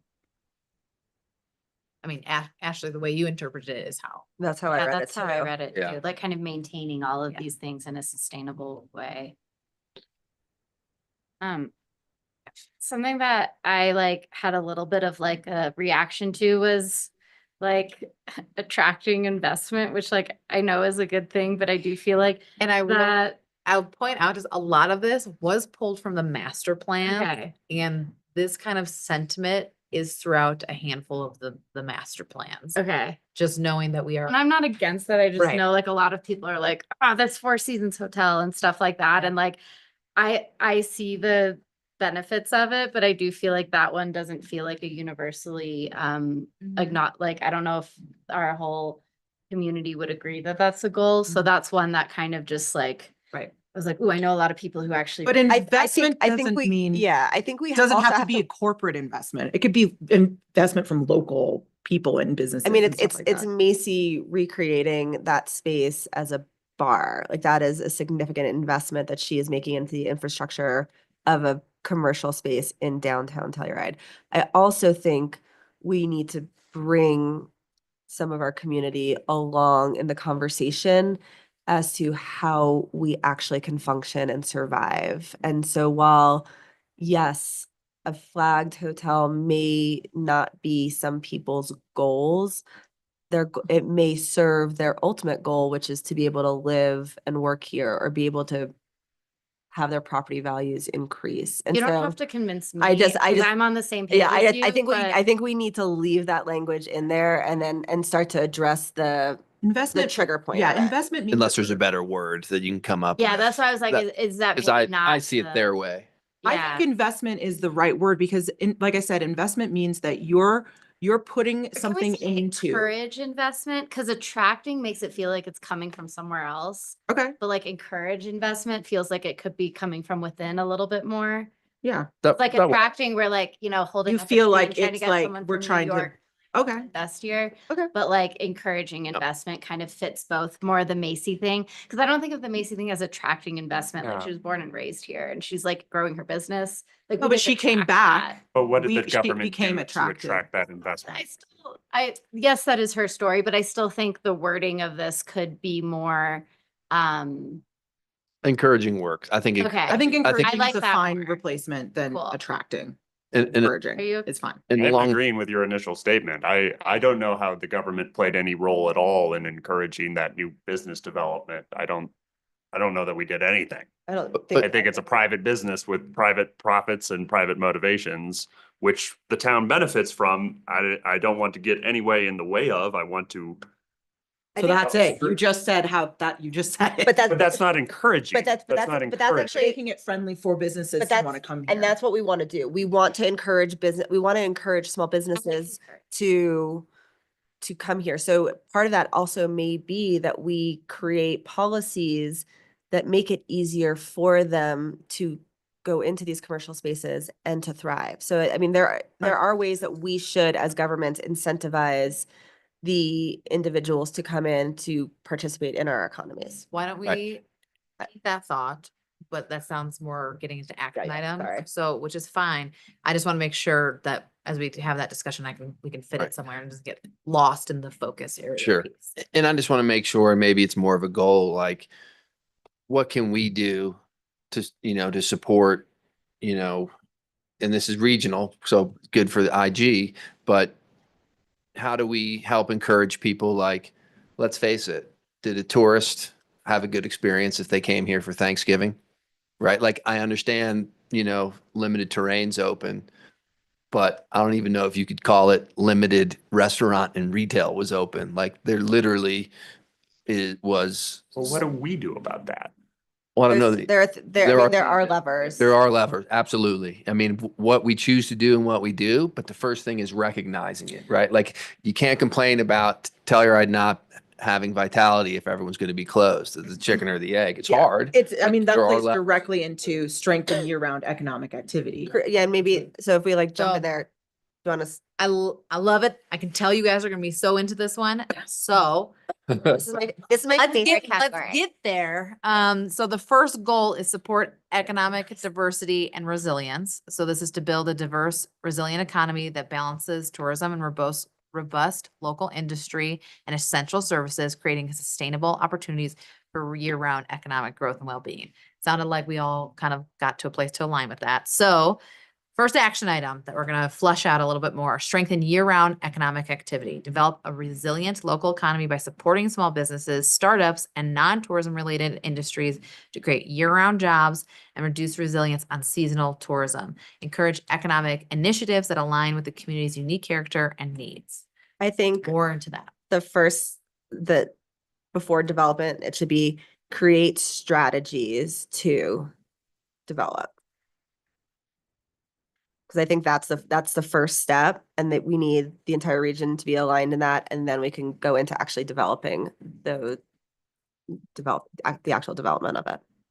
No, I think so. Because we're going to need to, there's a lot of people we know in our community that don't want to see that, right? They don't want to see more people. They don't want to see more activity. They want it to be 1975 again. And Yeah. how we work it all together. And I'll keep reiterating just because I know this conversation to that point, like that is in multiple master plans, this idea of it more. Mhm. Support To me, year-round. it's like, I don't know, to me, having the strengthening the year-round economic activity, to me, and this might, my interpretation of that is that I think the thing that people get frustrated with, myself included from time to time, I think everyone on this council would agree, is the overwhelming times, when it has to be so busy for these really short periods of times because we have to make all this money right now because, we're going to be dead for these other months of the year. To me, it feels like if we could have a more year-round economy, it would allow us to bring down some of these super high times and spread it out across the year so it wouldn't feel so overwhelming on these specific times of the year where we just like are getting beat down because there's a lot of people. When I think it's So how do we do that so the businesses can survive? I mean, I feel like I talk about this all the time for work-wise, and I think it's the concept of peaks and valleys. And so what we need to do is create the strategies that are going to allow us to fill in those valleys, because really, truly, the peaks feel so severe because it's that jump from like low to high to low to high, when it is a little bit more streamlined, when those valleys aren't as low, that climb to the peak isn't as substantial. And I think, and ultimately the other side of it too is like there's less reliance on snow being great at Christmas and in March, If there's so other that if we've activities. got other things that are going on. So I think, yeah, I think again, that's where I'm like, create the strategy. I think that we all need to get in alignment, and all communities have to be working together on one comprehensive, cohesive. So it is going to be strategy. difficult because there are a lot of the activities, even outside of skiing, are very snow dependent. Like my business, for instance, with a sleigh ride, I'm also reliant on the snow.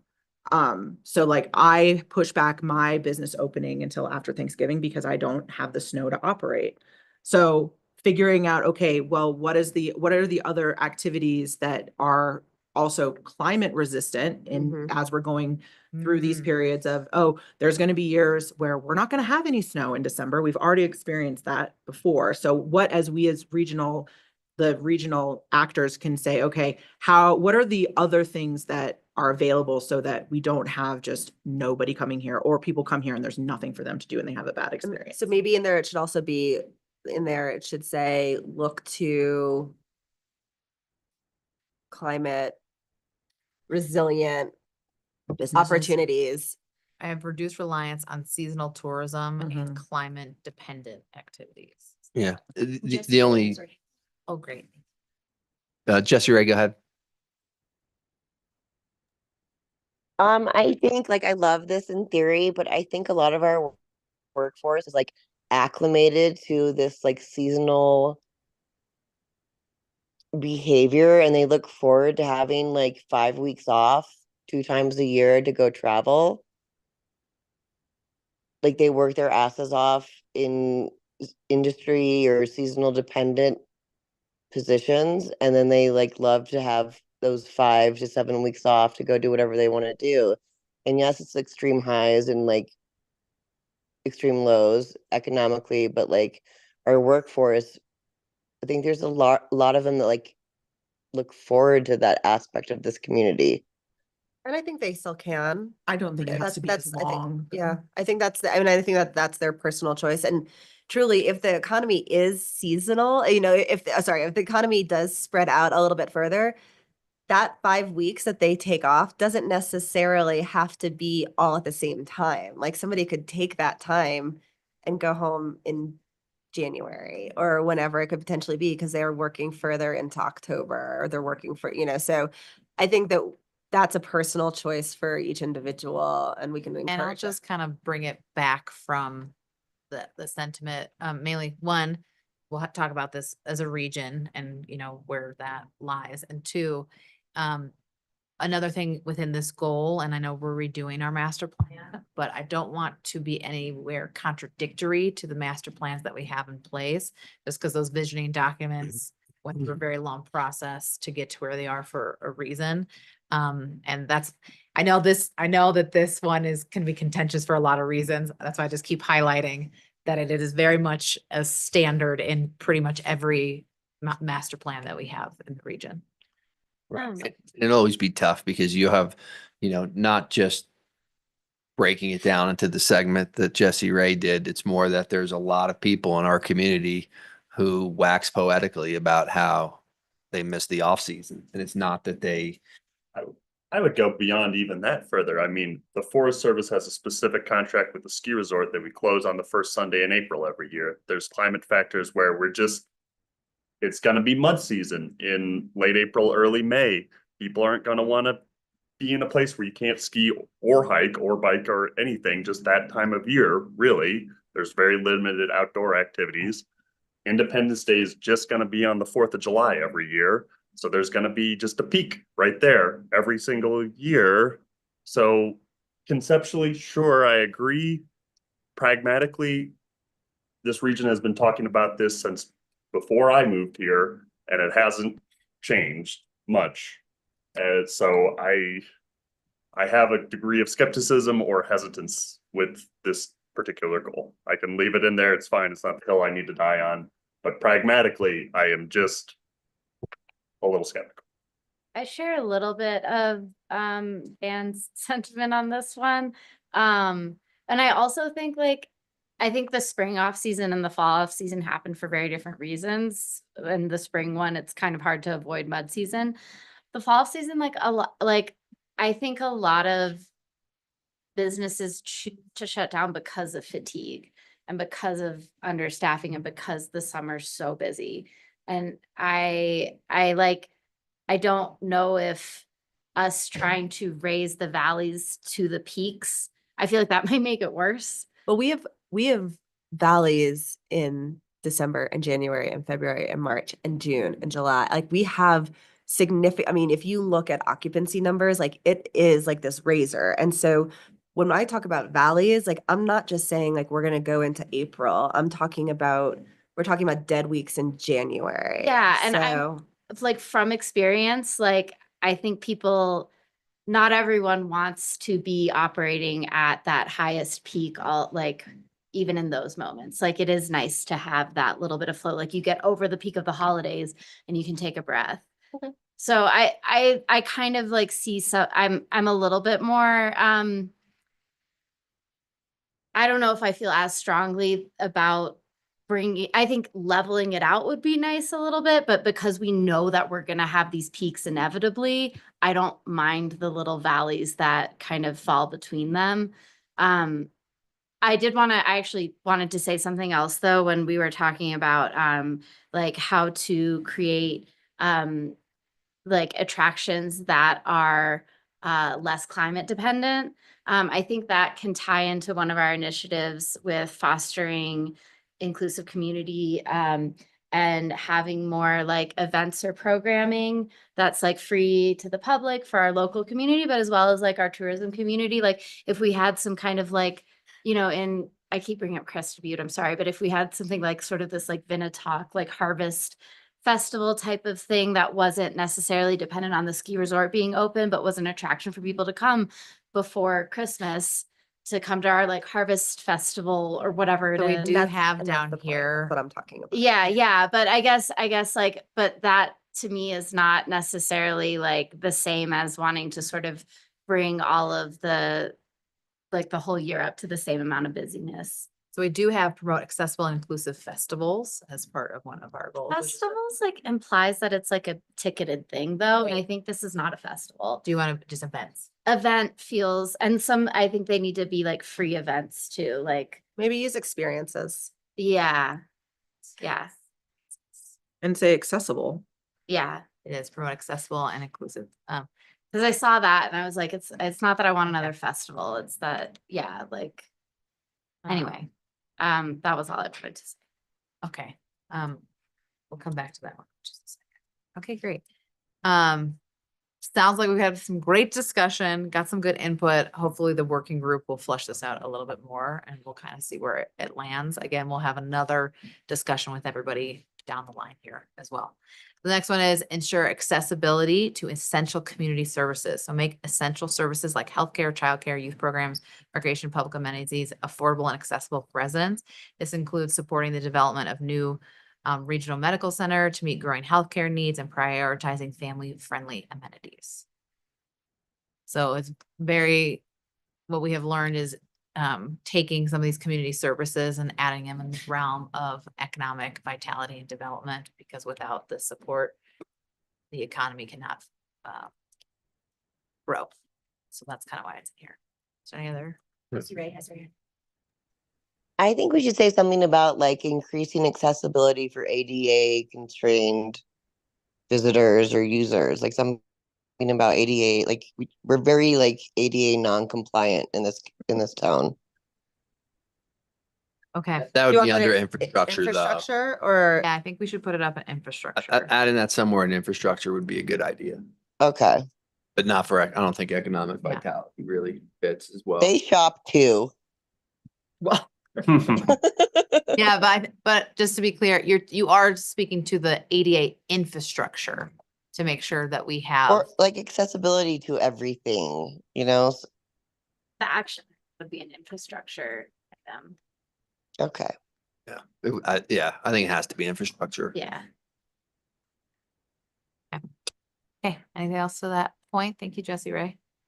Next one is regional cultural heritage, promote and uphold the region's historical, artistic, and cultural heritage as an integral part of economic vitality. This includes supporting cultural events, historical preservation efforts, and artistic programs that reflect and celebrate the local identity. I think that this is one where we could also talk about the indigenous people that have occupied this area and including them as best we can. I mean, I know that there's been events in the past, like the Sheridan would do the Wild West Fest where they would bring in, youth dancers and stuff like that, but creating a way for that heritage to also be celebrated and, included. Great. And I think Dan has to go. So always give me some feedback. I know we're about to get into the environmental piece, which maybe you have more insight on, but We'll follow up. sounds great. Thanks, Dan. Thank you. Thanks, Dan. Thank you. and I'm gonna have to go at 11. Okay, we're getting there, you guys. Okay, We're almost done. Um, Fostering a thrive. Did you have another comment? Sorry, The Teddy. comment, for that is, support and offer a variety. Do we need to say anything about it adding, or is that all inclusive already stated? Does that make sense? I think so. Like increase? I Is think that what you're saying? supporting cultural events is fine. I mean, I think it implies if there's a cultural event that comes up that's new, then we'll support that as Okay. well. Great. Foster a thriving entrepreneurial ecosystem. Encourage and support entrepreneurship through access to resources, mentorship, and funding opportunities. Build an ecosystem that nurtures local innovators and business owners, helping them establish and grow within the community. You wanna go? Go. Took you your first. breath first. No, you answer. No, I think that this is, you know, I think that for a lot of people who have aspirations for owning or creating a small business, the first few years of that business is when you need the most support. And I would love for us as an intergovernmental agency to figure out how we could potentially, you know, support people who want to become entrepreneurs in our area. I don't know what that looks like just yet, but I think that us figuring out, like, I, you know, a few years ago was approached by another local woman who wanted to start like a female run business support group where we could, you know, help each other with, you know, filing taxes or using QuickBooks or, you know, just ideas about like, you know, problems that you would have in starting a new business. So I would love for us to like maybe create like a intergovernmental And the foundation new does a lot of that business. also They through their- do. This is a chamber, I mean, these are roles This that is would Chamber of Commerce. traditionally fall under a chamber of commerce. Yeah. We have obviously as a region tried and failed to establish something like that 4 times in my time here. But So many ultimately, I think- times.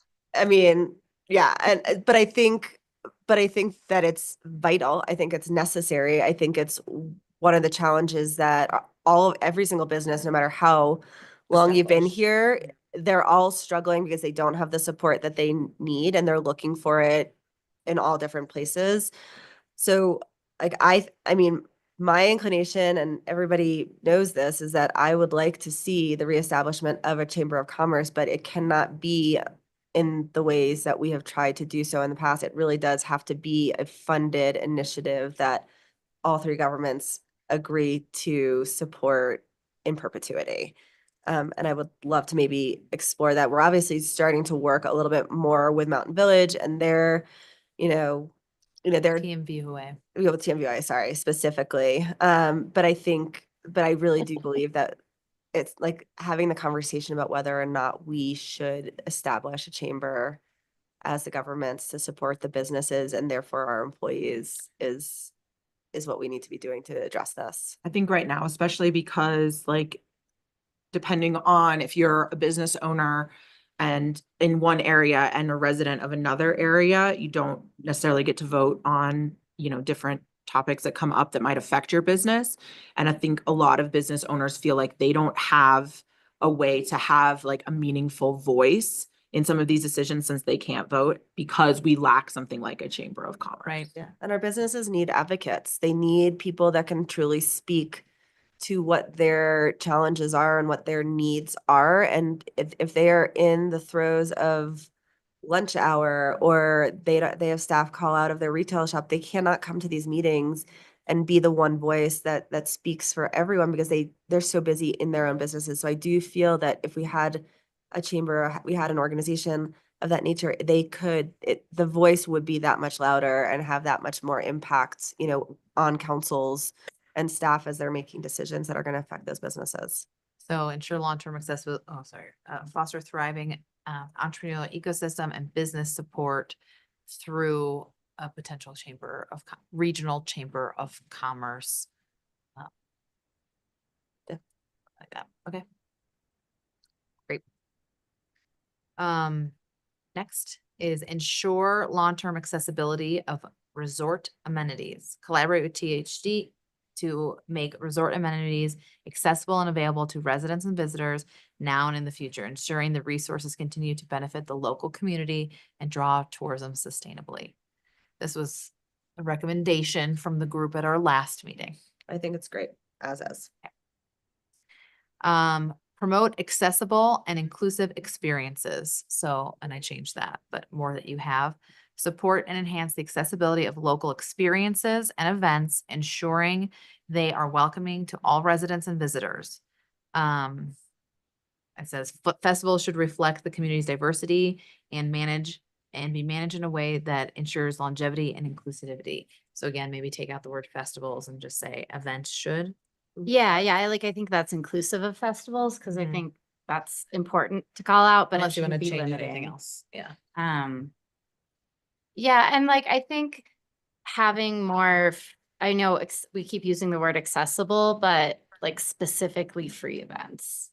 Mhm. Like, I don't know if accessible implies free or like, but I think that's one of the things where like so much of the like community gathering has become inaccessible because like festival tickets are so expensive and and like kind of the barrier to entry is too high. And so I think kind of really targeting free programming, free events. And I think that, I'm gonna just kind of come in as somebody who has an event, and I think supporting those events and being able to offer those opportunities is important, because I don't think that there's anybody that doesn't want to be able to offer something, but the costs of providing those free events are so significant that they do need to be subsidized in some form or fashion. Well, I think there would be things that aren't like, I guess, maybe this doesn't fall under the economic part then, because I was thinking, my brain was thinking more like our 4th of July event. Which costs a lot of money. Right. But like, I'm not thinking about like private event organizers. No, that but put I mean, but together- there is a my point is like, we would definitely need to be financially subsidizing anything that is free, because nothing ultimately truly is free. So And we don't have opportunities historically like Vail does with, the such support from their sponsorships and cohesiveness that pay for a lot of their events that make them free. Right. We're just not there yet. And maybe that's a goal, later on down the road to create those with all the governments to try to have that. Yeah, like me, I don't know what the answer is. I just think that feels like I would love for that to be a goal. but I agree. I mean, that's my whole point Yeah. about like the hollowing out of community events. Like, I think we need, and they do need to be free. Like, we need to figure Yeah. out how to get people to Yeah, come like together. I don't know how to pay for them But- yet, So, but I and want it to be maybe on like, the and list. also explore innovative funding options to support. There you go. Yeah, well, That may be, because it's tough, because it's really writing a check. I mean, well, like what the Mountain Village does on the Wednesday concert series, like that's really cool. I know that costs a lot of money, but like, and they have more money to spend than Telluride, but that is like a regional thing that I think is successful. And I think if we had more events like that, And not I'm gonna copy and paste, but And I'm gonna keep bringing it back to regional efforts. Yeah. Telluride efforts, because that's something that we want to start putting on more events. We talk about that in the budget process and that give and take of that Mhm. priority too. Yeah. So we can talk about that a little bit more. Okay. I also think that like with inclusivity comes like communication, and like so maybe increasing like new like a means of like sharing the date, time, and place of an event would help like the concept of inclusivity. Just effective communication. Yeah, like information dissemination. That would probably fall under enhanced community engagement and participation, right? Yeah. So, Then I want to make sure, since we're down to 4 participating members, that we're all good on time to get through this. pretty close. Jesse, Ray, you still good we're probably 15 minutes? Okay. Okay, just want to make sure. And then you guys. Otherwise we call it now. Yeah. The next one is to highlight and support local agriculture. So increase regional awareness of local agriculture economy by promoting farmers markets, farm to table initiatives, and partnerships with local producers. This initiative will strengthen the connection between residents and local agriculture, supporting sustainable food systems and economic growth. The only thing that I would maybe like want to add to this is like some kind of like celebration of local producers, because it's one thing to like, have marketplaces where they can sell stuff, but I also feel like part of it is getting people like stoked on knowing their farmers and buying local. So like the programming and kind of celebratory part of promoting this, like more than just the actual point of sale, but the culture of buying local and buying You like just want to have a harvest festival. party. Want a harvest? You just want a I'm harvest trying to be party so broad, bad. but like I think we should do. I think that this, I think that specifically, this is an area where Telluride could show a lot of growth. The West End in that area has a lot of producers, like the county and stuff like that. To be honest, So, that's where this spurred from. I had someone from the West End read this at our last IG and it's like, you need to have something like this. yeah, and as a family of producers and stuff like that, I think that understanding, that their role in our economy is very important. So yeah, I think that this is going to be like an intergovernmental thing where we all look, but I think that, yeah, whatever we can do, to support these producers is really important, especially as we see, real estate prices go up significantly, and that then directly translates into losing property, and then that loses the agricultural use. So I think that, figuring out as a intergovernmental how we can support producers, and, maybe that is through more of like a meet your farmer type Mhm. activity. And like, even if we can be helpful in like CSA programs, like the Fresh Food Hub does a CSA, I think, we could be more active in participating in that type of thing as well. And that is an economic driver for our region.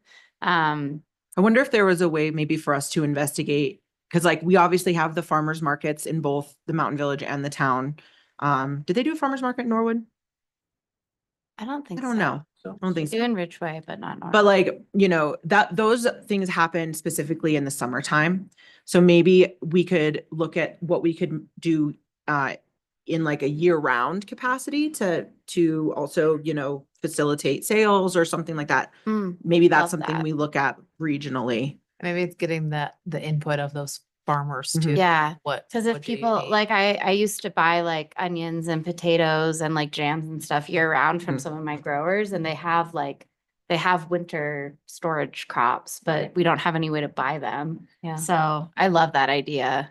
Maybe there's a way to, this is more town, so maybe not applicable, but it would support that is like, I think it's TMVOA's program that they have. It's the town of Mountain Village. Is it It's Town of Mountain Farmers Village? Community table, at the- and it's a subsidized CSA for income qualifying. That's right. Like if you live in affordable housing, you get that reduced cost. Yeah. And it's Yeah, pretty, and pretty cool. It's really cool. I know a lot of people who have gotten that, and we've talked about it. So I think there's more that could be added here, but I also don't want to get bogged down in details. But I think this is gonna be great into, maybe not this year or next year, but it will even help funnel some of the town of Telluride's actions into the future, such as, what we want to start prioritizing our environmental funds to do a CSA and talking about that a little bit further. So anyway, thank you for trying to keep it high level. I appreciate it. We'll dig in. Anything else within that economic vitality focus area? Any more goals other than support economic diversity and resilience you'd like to see? Or action items? Great. I think we're good. Finally, our last focus area, building climate resilience. This focus area is centered on preparing the region to adapt and mitigate the impacts of climate change. It involves implementing strategies to reduce greenhouse gas emissions, conserve natural resources, enhance energy efficiency, and protect the environment. Additionally, this area focuses on building adaptive capacity to withstand climate-related events, ensuring that the community, infrastructure, and natural ecosystems are resilient to future climate change challenges. Yeah. The one thing I would add just in that first sentence is maybe something about like, not just adapting and mitigating, but also reducing. I know it comes into the second, but the second sentence, but just as Adapt to, I'll just have to reword that adapt sentence. to mitigate and, well, you're not reducing the impacts, but like reducing the factors, like having that be in that sort of introductory about a reduction. Okay, let me think it through. Yeah, I don't know the Yeah. wording yet, but Cool. Well, I mean, it's reduce, reuse, recycle, because reduction of your consumption is the most Yep. effective way. Yeah. That's why I think that should be like a No, I word agree. that we, like a buzzword that, not buzzword, it's a real word. A word that we should have just as sort of the main, like, The region, preparing the region to reduce, adapt to, and mitigate the impacts of climate change. Mhm. love that. So the first goal is to promote sustainable land use and environmental stewardship. So this fosters environmentally responsible land use practices and supports the preservation and enhancement of natural resources. This goal emphasizes sustainable development and stewardship of the land to protect biodiversity, water quality, and air quality. And that, so the Oh, action. I think that this section is where we should discuss too about like talking about carrying capacities and stuff like that. Mm. I know that like the county has a requirement that they have a carrying capacity assessment, so they understand like, I don't know if they've done that, but I think that that's something regionally we could all look at, is that, you know, we're talking about development and growth and stuff like that, but we're not an infinite system. And so like trying to identify environmentally, you know, specifically on our resources where that carrying capacity kind of would lie, I think is important. So the first action item is encourage green business practices, promote sustainable building standards such as energy efficient designs, renewable materials, and reduced water usage to minimize environmental impact. Encourage the adoption of green building codes for new and existing buildings. I think we've talked about this, that our buildings are our largest polluters. And that's because a lot of them are old and, you know, not efficient. And so emphasizing as in a region, how we can get our old buildings specifically And that is across the county into more efficient. That's definitely a huge. county and Telluride. It's either size or age are the two big factors. So yeah, how we can kind Is of, there a way for us to like, you know, I'm just thinking about like, you know, if you are trying to get rid of debt and you kind of, you identify the different types of debt that you have and then start chipping away at it. I'm wondering if there's some sort of like study we should do about like what, you know, buildings or areas are the most so energy inefficient. we're already doing that. Cool. Yeah, so we, both Mountain Village and Telluride have a building, benchmarking program, looking at their energy uses and benchmarking it to other buildings. And so we can kind of see which ones are most inefficient. We're doing the larger buildings first and foremost. But that kind of helps with that. Aspen has a very Mhm. enhanced program to that point. And then we also have personally the green grants here, which functions a lot as a enhancement for a lot of buildings to upgrade them for energy use purposes. I don't know if this is too specific, but like, I know LEED certification is like a standard of environmental, sustainability. Yeah, Is that something we could aspire to? Like, I don't think we have any LEED certified buildings in, I don't know the answer to that. I'm sure we or in do in the some region. senses, and there's a couple different things. There's like lead. Yeah, there's like platinum, gold, silver. Yeah, but and there's other accreditations Yeah. as well. Yeah, so I don't know if LEED is still the kind of the aspiration. But like it might be nice to throw in something a little like Okay. Something that's actual measurable. yeah, like that. I feel like I want Mian to be here because she loves measurable data. But yeah, like something that I'll let feels her a little know more that. tangible. Yeah. Instead of like sustainable, and it's like, does that mean you use Yeah. like low VOC paint, or is that like you're actually I know this is something that was worked on with the ski resort in particular. They have a very specific accreditation for ski resorts that are environmentally friendly, and since Mhm. it's one of our bigger energy users, so maybe I'm sure there are other programs out there Yeah. for municipalities. And maybe like in general. exploring what if we could use some like really specific metrics to kind of That we can all be the align on. goal. Yeah. Okay. Next, anything else with that? Okay, conserve and protect natural resources, implement conservation initiatives to protect vital natural resources like water, forests, and soil. This includes supporting local conservation organizations, integrating resource preservation into land use planning. Anything? on That's that? good. Anything within the goal to promote sustainable land use, environmental stewardship that you feel like we missed? The next one is balanced. I mean, just to go back to my previous comment, I think under that conserve, protect natural resources, I think an actionable item would be to understand the carrying capacity of our region. So for those specific things, water, forest, soil, working with conservation organizations and integrating resource prevention and land use planning. We want to say anything about protecting wildlife as well? I think it's important. Yeah, so. Yeah, like forests, Add- soil and wildlife, or, Okay. great, yeah, I think that's great. why not? Well, I mean, it's a big thing Yeah, yeah. regionally that, Yeah, you you bet. know, we have Yeah, bears out, you know, we interface with those wildlife. Yeah. A lot. Balance development with the preservation of natural resources and cultural heritage. So serve development respects and preserves the region's natural landscape and cultural heritage. Anything within that goal before I move on to the action items? Did we skip the development standards? No, that's the action I'm about to get to. Okay. I just want Oh, to talk right, about the, okay. yeah. I guess like I wonder why like cultural heritage is under climate resilience.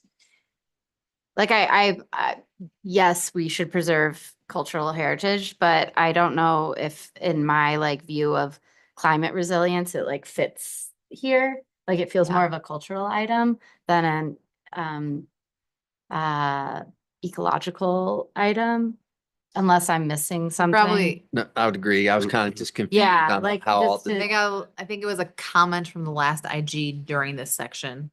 So I Oh. added it in, but it probably does belong somewhere else. Well, and I feel like we did cover it a little bit in getting your exact wording on these titles, but like I feel like we added it maybe in community vitality or economic vitality, but yeah, I don't know if it makes sense in this section. And I you mean, can I add think it in one. it goes here, celebrate and preserve regional culture and heritage. Yeah. That's like, so then, you know, that we take into account that piece. Right, but if you want, I but Culturally see significant the areas. 3(1)(c). Yeah. Yeah, I agree. I think if you want to add something that is, you know, balanced development with the preservation of natural resources and cultural heritage, maybe that just gets added onto, you know, the action item for conserve and protect natural resources. And maybe there's a way to combine those. So you don't lose that small part of, you know, everything else, you're right, goes into the cultural side, but there is a little tiny part of it that might go into climate. Yeah. Maybe. yeah, I mean, I think of climate as such Sure. a more think- scientific measure. Yeah. I'm happy to move it up. I think that makes. I think it can go that. Because it says, you know, include supporting cultural events, historical preservation efforts. And I think we could add in about that, you know, that's that preservation piece of, And we can move the whole thing. It doesn't, you know, it doesn't really matter to me. I think there's a place for it. And I think that it's in celebrate and preserve regional culture and heritage, some wording. Yeah, I'm with Ashley Yeah. on that. Like, I think it is a goal. I just think it was maybe in the wrong spot. Let me workshop that. Okay. And is there maybe what we have to do is try to figure out, and it doesn't need to be a part of this now, but figure out, is there a relationship of the natural resources and cultural heritage Mhm. that goes with climate, or does it all belong? And just figure that out at a later time. Yeah. And so. I mean, Because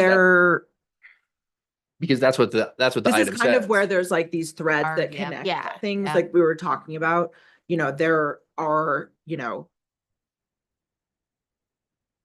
things like biodiversity and, you know, there's different things that like some historical ag practices or, you know, the historic, you know, conservation of certain lands. Like there are some of these things that directly feed into like measurable environmental things. Yep. So, and I see what, like, where this is, like, where these threads are coming from. I think, that there are But if you remember the last IG It's just- meeting, difficult. it's, Deputy it's, Ray has her hand raised. I'll get this point out real quick, but if we go back to the last IG meeting and they were talking about, water, and think- on the res yes. and things like that, that makes it important to keep some aspect of this in climate. So maybe it's also, that's a very good point, Teddy. So it's not just balancing development with preservation of natural resources and cultural heritage. That aspect then is also just keeping, They're different. yeah, but I think it's also just keeping in mind that when we're looking to preserve natural resources, we're doing it in a very equitable and, And there's that correlation. way. Yeah, and then there's that correlation where if there is a loss of the natural resources, it then erodes the cultural heritage because they're tied together. Mhm. I mean, all these things are I know, in that's ways hard. tied So together. hard. So yeah, so I agree. But I think when I go back to column B and it's building climate resistance, that's where it's like, what are we actually And that's doing to build exactly why I climate have resistance? this Yeah. kind of structure. And I don't know that Yeah. makes sense to be like, Yep. I don't know that that's the direct line that feeds into preserving cultural heritage, but I think maybe this is something that like can be flushed out Yep. at the level above us. Mhm. Yep. Jesse Ray, do you have something to add? I do, but maybe it's not the right section, as I've been told. So like cultural heritage, we had like the first hydroelectric powered home in Telluride, the Cornell House, and now like we only utilize 11% of like the hydroelectricity from Bridal Veil. Like, couldn't we combine, like, to go off of Ashley's point, like the threads, and to Teddy's point, like cultural heritage and environmental sustainability? Like, I feel like that's a really good example of like maybe revisiting like our agreement with like the power plant to utilize more. Kevin, is it 11 or 12% that we have a contract for?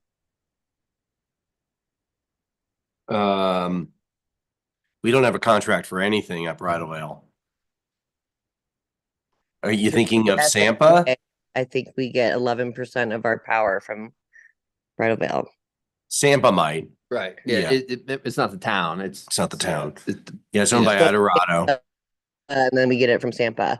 But anyways, like that's part of our cultural heritage as well.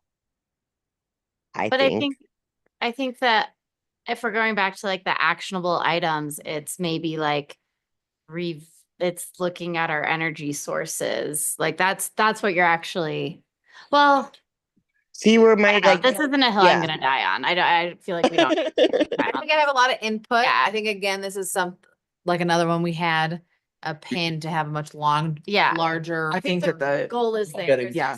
We're getting a little too Yeah. detailed in this one, I think. No, and And I think we can clean it up for you. I as have a we go lot through of input and I understand where everyone's coming from. So let's continue to it. And flesh that out. and we'll figure out where things like that will go. Yeah. And if it's just encompassing more of the infrastructure versus climate change. Okay, anything else from balanced development with preservation of natural resources and cultural heritage? Or whatever we're. That one. Okay, encourage environmentally responsible growth to reduce the community's carbon footprint. Implement policies that support sustainable growth, reduce greenhouse gas emissions, and lower the overall carbon footprint in the community. So that's develop and apply climate action adaptation strategies is the first goal. So create, I think it should also, it should say and implement or execute. And if it's easier, could you combine the building part into this to reduce? And maybe I need to change the goal a little bit further. You are correct. So maybe I should put that as an action item within this environmentally, that goal. Yeah. Okay. Also the ecology commission, like that's their main mission, right? Like is to like make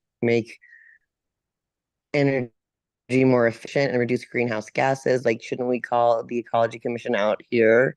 Yeah. For And I mean, to that point, like we have the Ecology Commission that helps with a regional climate action plan. And then each entity also has their own climate action plan that they're working on, which is kind of separate in a sense, in some ways from that piece. So I think, yeah, like cohesiveness? I don't think we can limit it to the Eco Action Partners, but I think we need to say also aligning with or working with. Yeah. Okay. Something that I might want to add to this section is, like incentivize some like renewable energy. So not just transition, but transition and incentivize. That's what I'm thinking is like with our new developments, like we're already doing this, and one of our big energy uses is older buildings that haven't been. Oh wait, It's in the next goal though, where it has incentivize in there. Or for the action item. where? So invest in renewable energy options for public facilities and incentivize the use of solar, wind, and geothermal energy. Let me see what you're looking Is that, am I So, ahead of the game? it I'm on is- the right column. Yeah. So he's talking about, so we have the develop and apply, climate the action number? strategy. The next one's transition Transition to and, renewable resources, or Transition- renewable energy sources. yep. Yep. So it says transition to renewable energy sources, and then it says invest in renewable energy options for public facilities and incentivize the use of What is in solar, there? I'm wind, so and geothermal sorry. energy in First- private developments, reducing resilience of fossil Embarrassing, fuels. yeah. But I changed Shame. in, This one's, I this changed- whole yeah. spreadsheet's for this item is harder to follow because Yeah. it's wider than, you Yeah. know, if I shrink it, I can't read it. Yeah, Right? So okay. we're sliding all over. It's tricky. So anyway, I'll Love that. change, Thank it was a Yeah. transition and incentivize to renewable energy sources. But if you don't mind, so is everyone good with the first one? So create and implement strategies that allow infrastructure and services to adapt to changing climate conditions, such as more resilient building codes, enhanced stormwater management, increased I don't know. Which one are Those are we just on? examples, but maybe it needs to be more broad. We never. I think we touched should add the A. word sustainable. Ah, okay.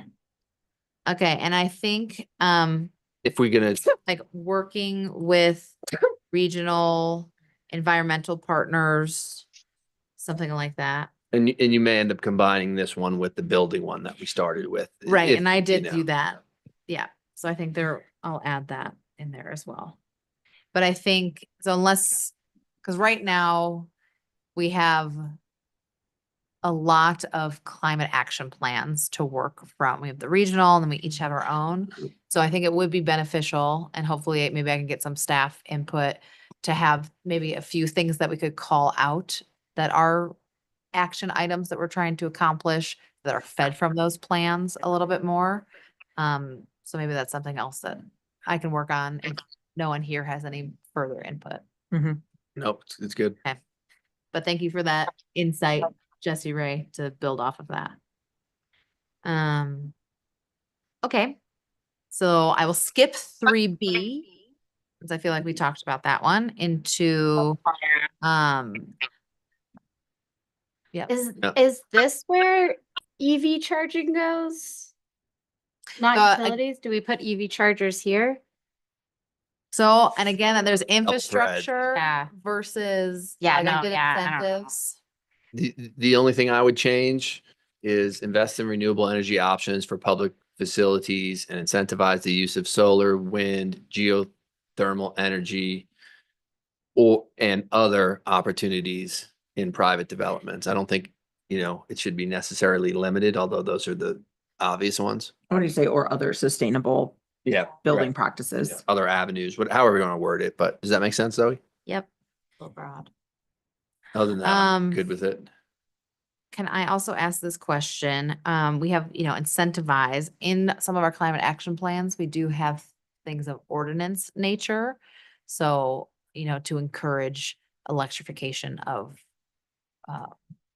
buildings and whatnot. So beyond incentive to. Yeah, I mean, do we start requiring a certain, Well, and I think that comes back to like, is it LEED certification or is there another like metric that we can use, but as kind of the requirement? And we have like updated our building requirements to be more like, or So we correct me if did, I'm wrong, we that was a question adopted, I was- the 2021 building code, which you have to be, ready. So it gives people the option, you can still do natural gas, but you have to have, certain, aspects of your build to be ready for solar or EV cars. I or mean, do things we like start that. requiring some of this? So part of stuff? our climate action plan does talk about the requirement of, all I don't know the if that's an building codes. intergovernmental discussion though. So True. if you, so my question is that something that do you want to add in here for further discussion? Or are we more comfortable with Explore- keeping? Explore ordinances. Yep. Because I also feel like if, Explore unified ordinance. yeah, because maybe if you're on that. the same page as the whole region, then it's not like a developer would be like, oh, I'm gonna like not gonna build in develop Mountain in Village, Telluride it's or- Telluride, Sure. yeah. Yeah. Yeah, so I think us being on the same page, if we do implement anything, would be helpful Yeah, for everyone. yeah, explore unified. Yeah, Right. I Um, love that. And I think that's great because I mean, even when we looked at all electric landscaping equipment, it only made sense if we did it as a region to require those businesses that we're gonna invest in all electric equipment. But if it was only gonna be for the one town, And no one would want to say it's Telluride. well, it just makes the Yeah. investment a little bit harder. So I think that's a really great additive to put in here. Okay. Um, what else? Okay, so the next, we're into a different goal, which is incentivize holistic and regenerative land use practices. Support land use practices that restore and regenerate natural ecosystems, enhancing biodiversity, soil health by promoting sustainable agriculture. So this did come from someone from the West End that Mhm. gave some insight as well.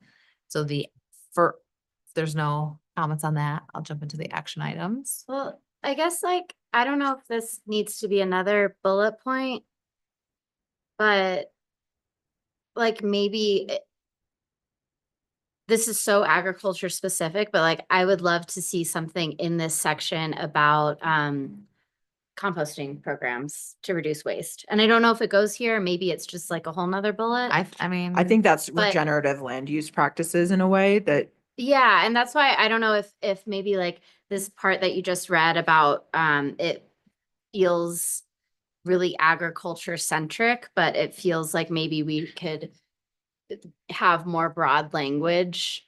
I mean, I think it goes in this, the section, the 4A says support local food systems and regional agriculture. And at the end, it says integrate food production into climate action goals to reduce the community's food-related carbon footprint. That's production though, so that's not waste. Like But I'm- that's the farming practices. But maybe you add it there. Yeah. That's or- what, As long as we add it somewhere. I I still think- don't, I'll workshop that. Yeah, 'cause I have still don't think it's- regional composting. yeah, because I still don't think it's a product of agriculture. I think it's a product of consumption. Like it's when people are eating at the national and like what's happening to the food waste there? Is it getting composted or is it going in a landfill? And And the- that doesn't really have to do with the actual production of the food. It's on the other end. I guess I was just reading it, action goals to reduce the community's food-related carbon footprint. So I was thinking food-related carbon footprint was why I was thinking it was going there. But it can also go into promote regenerative cultural practices such as crop rotation, cover cropping, and no-till farming to restore soil health. That Yeah. composting can be a part of that. I think too. Zoe can figure out where. Yeah. I'm And not- this is As long as something it goes somewhere. Yeah, we are Right. working on this as a region, so I think it'd be good to kind of integrate some of those It's real life actions that we have for this year Mm-hmm. into that concept as well. it's a great point that we kind of missed. And so having that, just find the most suitable place for it, I think would be good. And then you read the last one, so thank you for that, Ashley, but it's encourage regenerative agriculture and soil health practices. I don't need to repeat it again, Yeah. but do you have anything else to add to that other than trying to work? We should do this. Yeah, okay, great. The only This thing, festival. Yeah. the only thing I'd like to see added or discuss the potential of adding, should be a better way for me to put it, is some type of education. Because the hardest thing I struggle with our climate action plans and the resources we put in it, is that it's imperative that we do it. And I understand that. But when you see what the majority of our country is doing Mm. and how we're dropping the bucket, how can we figure out a way to make a bigger imprint or impact on that? And if there's a little bit more education for our second homeowners and tourists, that it may open their eyes to try to be better back home. Right. And how, because that's ultimately what our goal should probably be, is how can we spread what we do out to other communities that touch the Telluride region? Or how you do know? we participate in even going up to a state level of like, helping to promote these, ideas that we align with to help better Anything. regulations that could be statewide.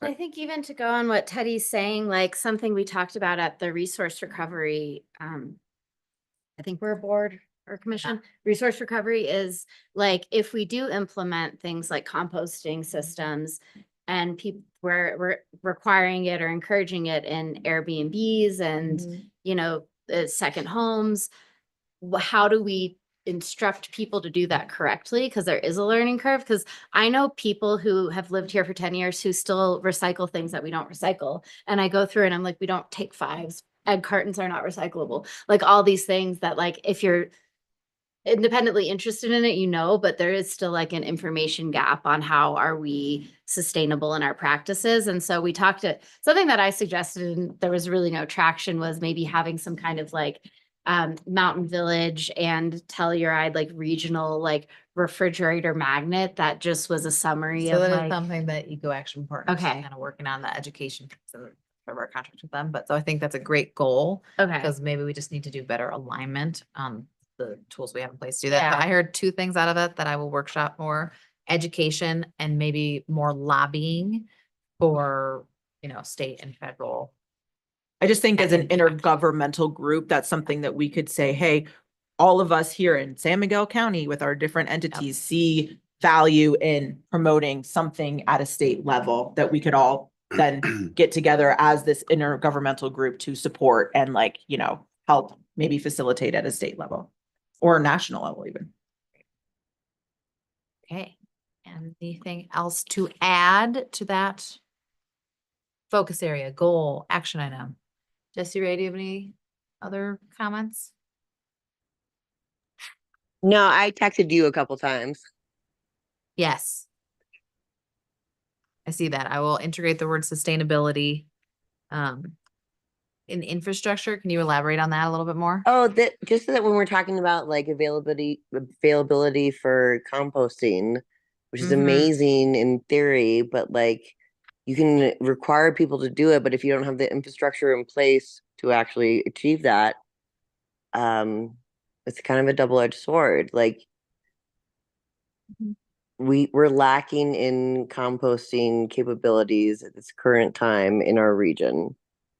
Faction point.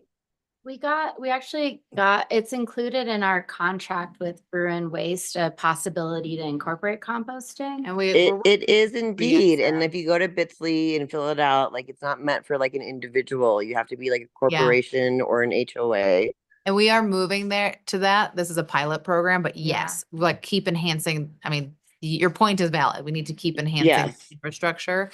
We have more than we've ever had before, but we need to keep enhancing that and getting it. So we have, I mean, the ultimate goal is curbside residential composting and a pay as you throw concept, so that we have more compost than we do trash. So I Like think waste diversion, I think is a Yep. good thing. maybe it's waste diversion is more of the Yeah, goal. I like that as the wording. Thank you, Jesse. Because then that can incorporate education around recycling properly and all the other things. Right. So maybe that's Um, the goal is yeah. waste diversion. Great. Love it. Okay. So you did a wonderful job, by This the is way. great. Thanks. Awesome. Uh, This was a lot of work. Any last comments from anybody before we adjourn? Nope. Great job. I Thank Zoe, you will, did for all the great. input. I will adjourn the town council retreat by mutual consent, and thank everyone for showing up. today. Last four strong. Retreat after Noel night, we did.